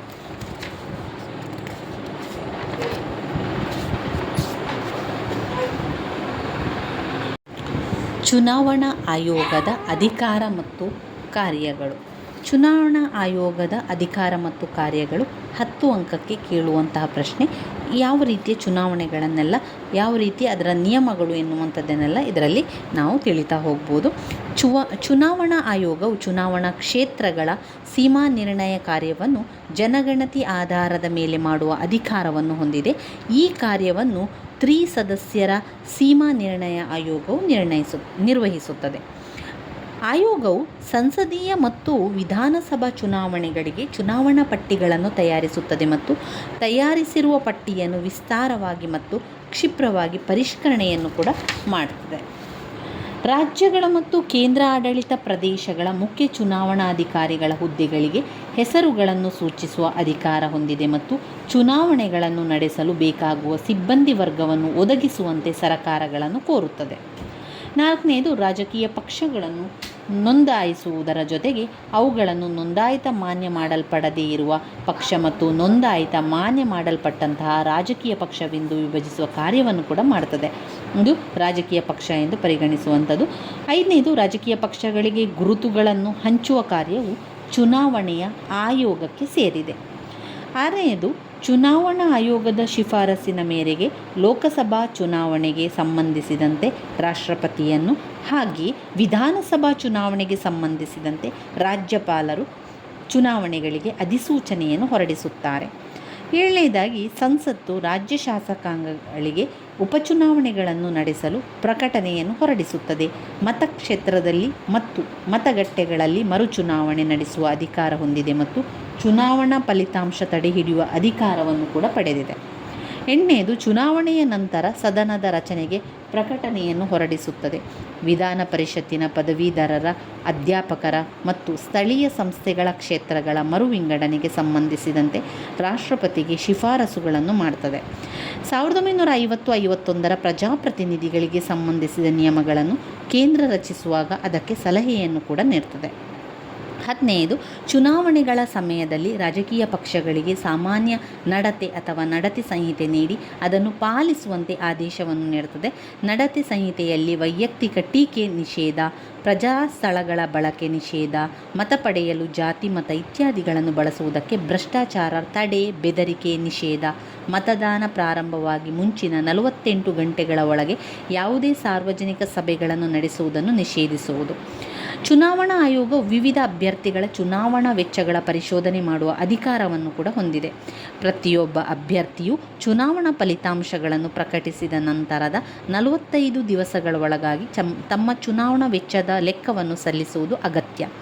ಒಂದು ವೇಳೆ ಅಭ್ಯರ್ಥಿಯು ಲೆಕ್ಕ ಸಲ್ಲಿಸದಿದ್ದರೆ ಅಥವಾ ನಿಗದಿತ ವೆಚ್ಚಕ್ಕಿಂತ ಹೆಚ್ಚು ವೆಚ್ಚವನ್ನು ಮಾಡಿದ್ದಲ್ಲಿ ಚುನಾಯಿತ ಅಭ್ಯರ್ಥಿಯನ್ನು ಅನರ್ಹಗೊಳಿಸಬಹುದು, ಇಲ್ಲವೇ ಚುನಾವಣೆಯನ್ನು ರದ್ದುಪಡಿಸುವಂತಹ ಅಧಿಕಾರ ಕೂಡ ಹೊಂದಿದ್ದಾರೆ. ಚುನಾವಣಾ ಆಯೋಗವು ಪಕ್ಷಗಳ ವಿಭಜನೆಯಿಂದ ಉಂಟಾಗುವ ಚಿಹ್ನೆಗಳ ಸಂಬಂಧ ವಿವಾದಗಳನ್ನು ಬಗೆಹರಿಸುವ ಅಧಿಕಾರವನ್ನು ಕೂಡ ಹೊಂದಿದೆ.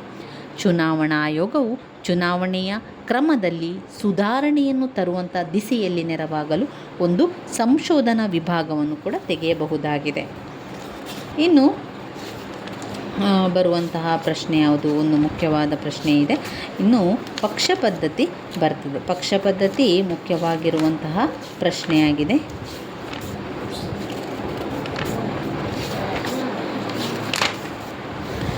ರಾಷ್ಟ್ರೀಯ ರಾಜಕೀಯ ಪಕ್ಷಗಳು ಒತ್ತಡ ಗುಂಪುಗಳ ಅರ್ಥ ವ್ಯಾಖ್ಯಾನೆ, ಒತ್ತಡ ಗುಂಪುಗಳ ಲಕ್ಷಣಗಳನ್ನು 15 ಅಂಕಕ್ಕೆ ಕೇಳಿರುವಂತಹ ಪ್ರಶ್ನೆ. ರಾಜಕೀಯ ಪಕ್ಷಗಳು ಯಾವುದು?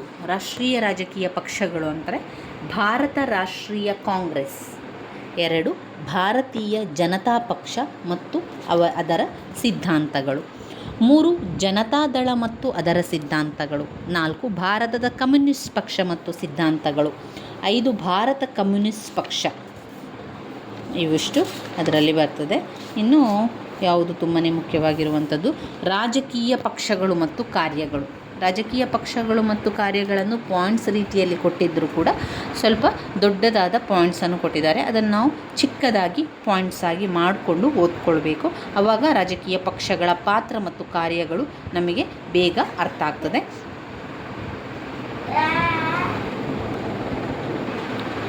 ರಾಜಕೀಯ ಪಕ್ಷಗಳ ಪಾತ್ರ ಮತ್ತು ಕಾರ್ಯಗಳು 15 ಅಂಕಕ್ಕೆ ಕೇಳಿರುವಂತಹ ಪ್ರಶ್ನೆ. ಅದರಲ್ಲಿ ಕೆಲವೊಂದು ಮುಖ್ಯವಾದಂಥ ಪಾಯಿಂಟ್ಸ್ಗಳನ್ನು ಹೇಳ್ತಾ ಹೋಗ್ತಾನೆ. ರಾಜಕೀಯ ಪಕ್ಷಗಳು ಪ್ರಜಾಪ್ರಭುತ್ವದ ಬೆನ್ನೆಲುಬುಗಳಾಗಿದೆ. ರಾಜಕೀಯ ಪಕ್ಷಗಳ ಕಾರ್ಯವನ್ನು ಬೇರೆ ಬೇರೆ ಪಾಯಿಂಟ್ಸ್ಗಳಲ್ಲಿ ಹೇಳ್ತಾರೆ. ಅದನ್ನು ನಾವು ಸ್ವಲ್ಪ ಸಣ್ಣದಾಗಿ ತಿಳಿತಾ ಹೋಗುವ. ಸಾಮಾಜಿಕ ಮತ್ತು ಆರ್ಥಿಕ ಸಮಸ್ಯೆಗಳನ್ನು ರಾಜಕೀಯ ಪಕ್ಷಗಳು ಸರಳೀಕರಿಸಿ ತಮ್ಮ ಯೋಜನೆಗಳನ್ನು ಜನಗಳ ಮುಂದಿಡುತ್ತದೆ. ರಾಜಕೀಯ ಪಕ್ಷಗಳು ವಿಚಾರಗಳ ಮತ್ತು ರಾಷ್ಟ್ರದ ಸಮಸ್ಯೆಗಳ ದಳ್ಳಾಳಿಗಳಂತೆ ಕಾರ್ಯವನ್ನು ಮಾಡ್ತದೆ. ಒಟ್ಟಿನಲ್ಲಿ ರಾಜ್ಯದ ವಿಚಾರಗಳಲ್ಲಿ, ರಾಷ್ಟ್ರದ ಸಮಸ್ಯೆಗಳಲ್ಲಿ ದಳ್ಳಾಳಿಗಂತೆ ಕೆಲಸವನ್ನು ಮಾಡ್ತಾರೆ. ಚುನಾವಣೆಗಳಲ್ಲಿ ಸ್ಪರ್ಧಿಸಲು ಸೂಕ್ತ ಅಭ್ಯರ್ಥಿಗಳನ್ನು ಆಯ್ಕೆ ಮಾಡ್ತಾರೆ. ಹುದ್ದೆಗಳನ್ನು ಪಡೆಯುವುದು ಪಕ್ಷದ ಮತ್ತೊಂದು ಅತಿ ಮುಖ್ಯವಾದ ಕೆಲಸ.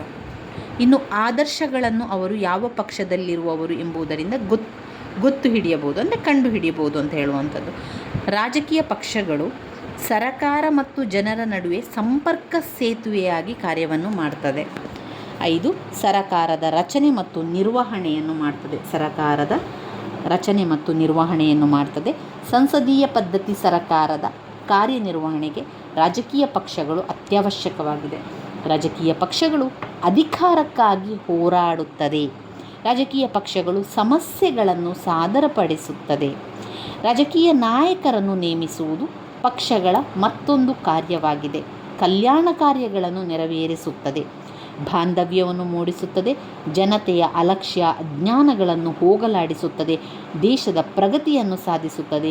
ಅನೇಕ ಪ್ರಚಾರಕರನ್ನು ಪಕ್ಷವು ತಾನೇ ಹೊತ್ತು ರಾಜ್ಯದ ಪ್ರಗತಿಗೆ ಶ್ರಮಿಸುವಂಥದ್ದು.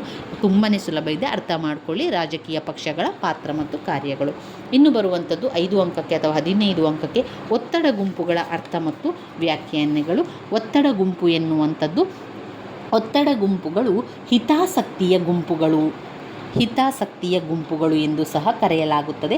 ಹಿತಾಸಕ್ತಿಯೊಂದನ್ನು ರಕ್ಷಿಸಿ ಬೆಳೆಸುವುದಕ್ಕಾಗಿ ಜೊತೆಗೂಡುವಂತಹ ವ್ಯಕ್ತಿಗಳ ಸ್ವಯಂ ಪ್ರೇರಿತ ಸಂಘಕ್ಕೆ ಒತ್ತಡ ಗುಂಪು ಎಂದು ಕರೆಯಲಾಗ್ತದೆ. ಈ ಒತ್ತಡ ಗುಂಪುಗಳ ಲಕ್ಷಣಗಳೇನು? ರಾಜಕೀಯ ಪಕ್ಷದೊಂದಿಗೆ ನೇರವಾಗಿ ಗುರುತಿಸಿಕೊಂಡಿಲ್ಲ. ತಮ್ಮ ಬದ್ಧತೆಯನ್ನು ಯಾವುದೇ ಪಕ್ಷದ ಜೊತೆ ಇರಿಸಿಕೊಂಡಿಲ್ಲ. ಸಾಂಪ್ರದಾಯಿಕತೆ ಇದೆ. ಒತ್ತಡ ಗುಂಪುಗಳು ಆಧುನಿಕತೆಯ ಲಕ್ಷಣಗಳನ್ನು ಹೊಂದಿದೆ. ಸಾಂಪ್ರದಾಯಿಕ ಲಕ್ಷಣಗಳನ್ನು ಹೊಂದಿದೆ. ನೌಕರಶಾಹಿಯನ್ನು ಘೋಷಣೆ ಮಾಡುತ್ತದೆ. ಒತ್ತಡ ಗುಂಪುಗಳು ತಮ್ಮ ಹಿತಾಸಕ್ತಿ ಸಾಧಿಸಲು ಶಾಸಕರ ಮೇಲೆ ಪ್ರಭಾವ ಬೀರ್ತದೆ. ಅರಾಜಕತೆಯನ್ನು ಉಂಟು ಮಾಡಲು ಪ್ರಯತ್ನ ಮಾಡ್ತದೆ.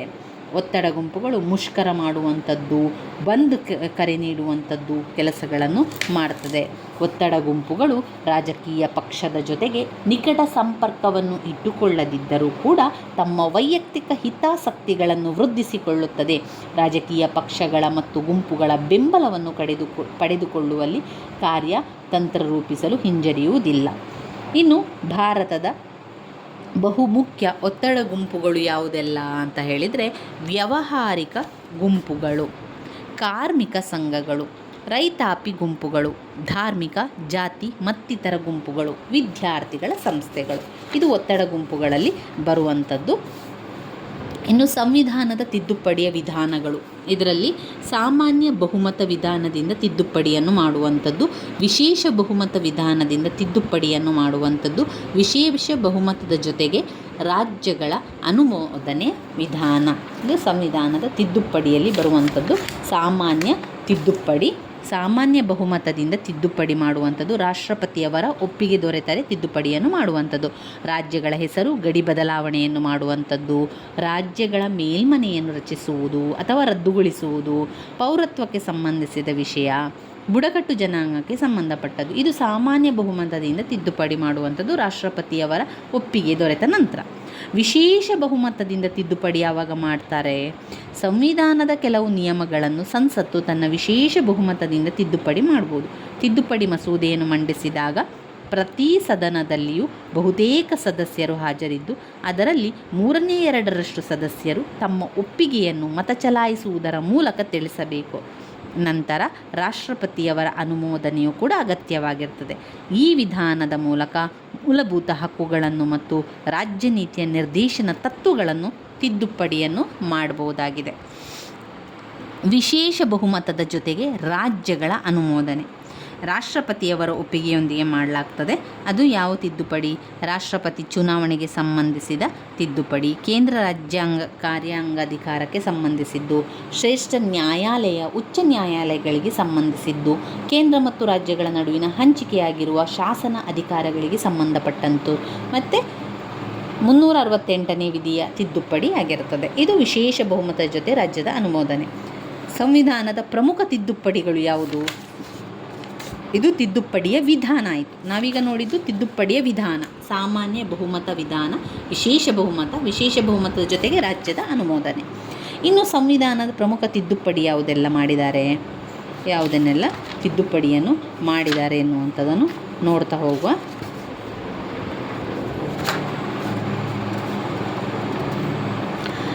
ಪ್ರಮುಖ ತಿದ್ದುಪಡಿ ಮಾಡಿರುವಂತಹ ಸಂವಿಧಾನದ ವಿಧಿ 24, 25, 42, 44, 73, 74, 93 ಇವಿಷ್ಟನ್ನು ತಿದ್ದುಪಡಿ ಮಾಡಿದ್ದಾರೆ. 24ರಲ್ಲಿ ಏನಿದೆ? ಈ 24 ಇದು ಸಂವಿಧಾನದ ತಿದ್ದುಪಡಿ ಮಾಡಿರುವಂಥ ವಿಧಿ. ಇದರಲ್ಲಿ ಯಾವುದನ್ನು ಬದಲಾವಣೆ ಮಾಡಿದ್ದಾರೆ? ಮೂಲಭೂತ ಹಕ್ಕುಗಳನ್ನು ಒಳಗೊಂಡಂತೆ ಯಾವುದೇ ವಿಧಿಯನ್ನು ತಿದ್ದುಪಡಿ ಮಾಡುವ ಅಧಿಕಾರವನ್ನು ಪಾರ್ಲಿಮೆಂಟ್ ಪಡೆದಿದೆ ಎಂದು ಎತ್ತಿ ಹಿಡಿಯುವಂಥದ್ದು 24ನೇ ತಿದ್ದುಪಡಿಯ ವಿಷಯ. 25ನೇ ತಿದ್ದುಪಡಿಯಲ್ಲಿ ನ್ಯಾಯಾಲಯಗಳು ಸರಕಾರವು ತನ್ನ ವಶಕ್ಕೆ ತೆಗೆದುಕೊಳ್ಳುವ ಭೂಮಿಗೆ ನೀಡುವ ಪರಿಹಾರ ಧನದ ಬಗ್ಗೆ ವಿಚಾರಿಸುವುದನ್ನು ತೆಗೆದುಹಾಕಿದಂತಾಯಿತು. ಪರಿಹಾರ ಎಂಬ ಪದವನ್ನು ಮೊತ್ತ ಎಂದು ಮಾಡಿದ್ದಾರೆ. 25ರಲ್ಲಿ ಏನು ಬರ್ತದೆ? ಸರಕಾರಕ್ಕೆ ನ್ಯಾಯಾಲಯ ಸರಕಾರ ಏನು ಮಾಡ್ತದೆ? ತನ್ನ ವಶಕ್ಕೆ ತೆಗೆದುಕೊಳ್ಳುವಂಥ ಒಂದು ಭೂಮಿ ಇದೆಯಲ್ಲ, ಅದಕ್ಕೆ ಪರಿಹಾರ ಧನದ ಬಗ್ಗೆ ವಿಚಾರಿಸುವುದನ್ನು ತೆಗೆದುಹಾಕಿರುವಂಥದ್ದು. ಪರಿಹಾರ ಎನ್ನುವಂಥ ಬದಲಿಗೆ ಮೊತ್ತ ಅಂತ ಇರುವಂಥದ್ದು. 42ನೇ ತಿದ್ದುಪಡಿಯಲ್ಲಿ ಏನಿದೆ? ಅದು ಸಂವಿಧಾನದ ಮೂಲಭೂತ ಸ್ವರೂಪವನ್ನೇ ಬದಲಾಯಿಸಿದೆ ಎನ್ನುವಂಥದ್ದು. ಇಲ್ಲಿ ಸಂವಿಧಾನದ ಮೂಲ ಸ್ವರೂಪವನ್ನೇ ಬದಲಾಯಿಸಿದೆ ಎಂದು ಹೇಳ್ಬೋದು. ಆ ಬದಲಾವಣೆ ಅಂದರೆ, ಒಂದನೇದು ಸಂವಿಧಾನದ ಪ್ರಸ್ತಾಪನೆಯನ್ನು ತಿದ್ದುಪಡಿ ಮಾಡಿದ್ದಾರೆ. ಹೇಗೆ? ಅದು ಯಾವ ರೀತಿ ಇತ್ತು ಅಂದರೆ, ಸಾರ್ವಭೌಮತ್ವ, ಪ್ರಜಾತಂತ್ರ, ಗಣರಾಜ್ಯ ಅಂತ ಇತ್ತು ಮೊದಲು. ಅದನ್ನು ತಿದ್ದುಪಡಿ ಮಾಡಿ ಏನು ಮಾಡಿದ್ದಾರೆ? ಭಾರತದ ಸಾರ್ವಭೌಮ, ಸಮಾಜವಾದಿ, ಜಾತ್ಯತೀತ, ಪ್ರಜಾತಂತ್ರ, ಗಣರಾಜ್ಯ ಎಂದು ಮಾಡಿದ್ದಾರೆ. ಎರಡನೆಯದು, ಒಬ್ಬ ವ್ಯಕ್ತಿಯಾಗಲಿ ಅಥವಾ ಸಂಘವಾಗಲಿ ರಾಷ್ಟ್ರದ ವಿರೋಧಕಾರಿ ಚಟುವಟಿಕೆಯಲ್ಲಿ ತೊಡಗಿದ್ದರೆ ಅಂಥವನಿಗೆ ಸರ್ಕಾರ ಶಿಕ್ಷೆಯನ್ನು ವಿಧಿಸಲು ಅಧಿಕಾರವನ್ನು ಪಡೆಯುವಂಥದ್ದು. ಮೂರನೆಯದು, ರಾಜ್ಯ ನೀತಿಯ ನಿರ್ದೇಶನ ತತ್ವಗಳಿಗೆ ಮೂಲಭೂತ ಹಕ್ಕುಗಳಿಗಿಂತ ಅಗ್ರಸ್ಥಾನವನ್ನು ಕೊಡಲಾಗಿದೆ.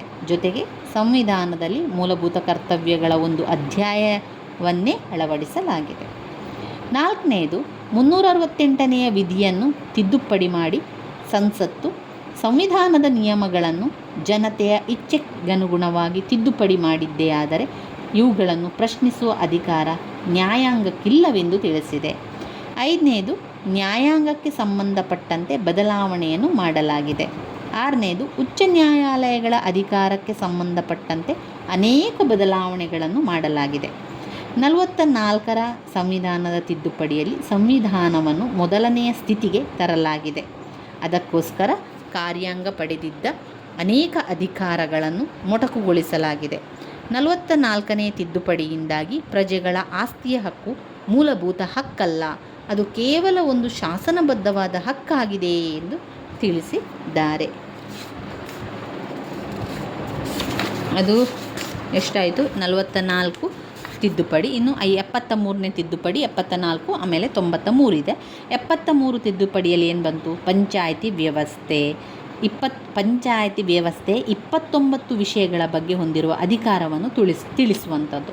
74ರ ತಿದ್ದುಪಡಿಯಲ್ಲಿ ಮುನ್ಸಿಪಾಲಿಟಿಗಳ ರಚನೆ ಅಧಿಕಾರ ಸಂವಿಧಾನ ಪದ್ಧತಿಯ ಒಂದು ಭಾಗವೆಂದು ತಿಳಿಸಲಾಗಿದೆ.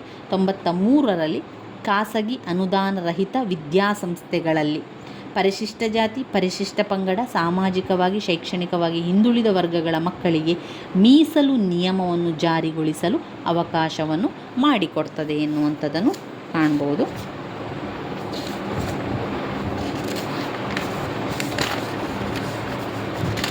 ಇನ್ಯಾವುದು ಮುಖ್ಯವಾಗಿ ರಾಜಕೀಯ ಪಕ್ಷಾಂತರದ ಕಾರಣಗಳೇನು? ರಾಜಕೀಯ ಪಕ್ಷಾಂತರ ಮಾಡ್ತಾ ಇದ್ದಾರೆ. ಒಂದು ರಾಜಕೀಯ ಪಕ್ಷದಲ್ಲಿದ್ದರೆ ಅವ್ರು ಏನು ಮಾಡ್ತಾರೆ? ಆ ಪಕ್ಷದಿಂದ ಈ ಪಕ್ಷಕ್ಕೆ ಹಾರ್ತಾರೆ, ಅಥವಾ ಒಂದು ಪಕ್ಷದಿಂದ ಮತ್ತೊಂದು ಪಕ್ಷವನ್ನು ಬದಲಾವಣೆ ಮಾಡ್ತಾರೆ.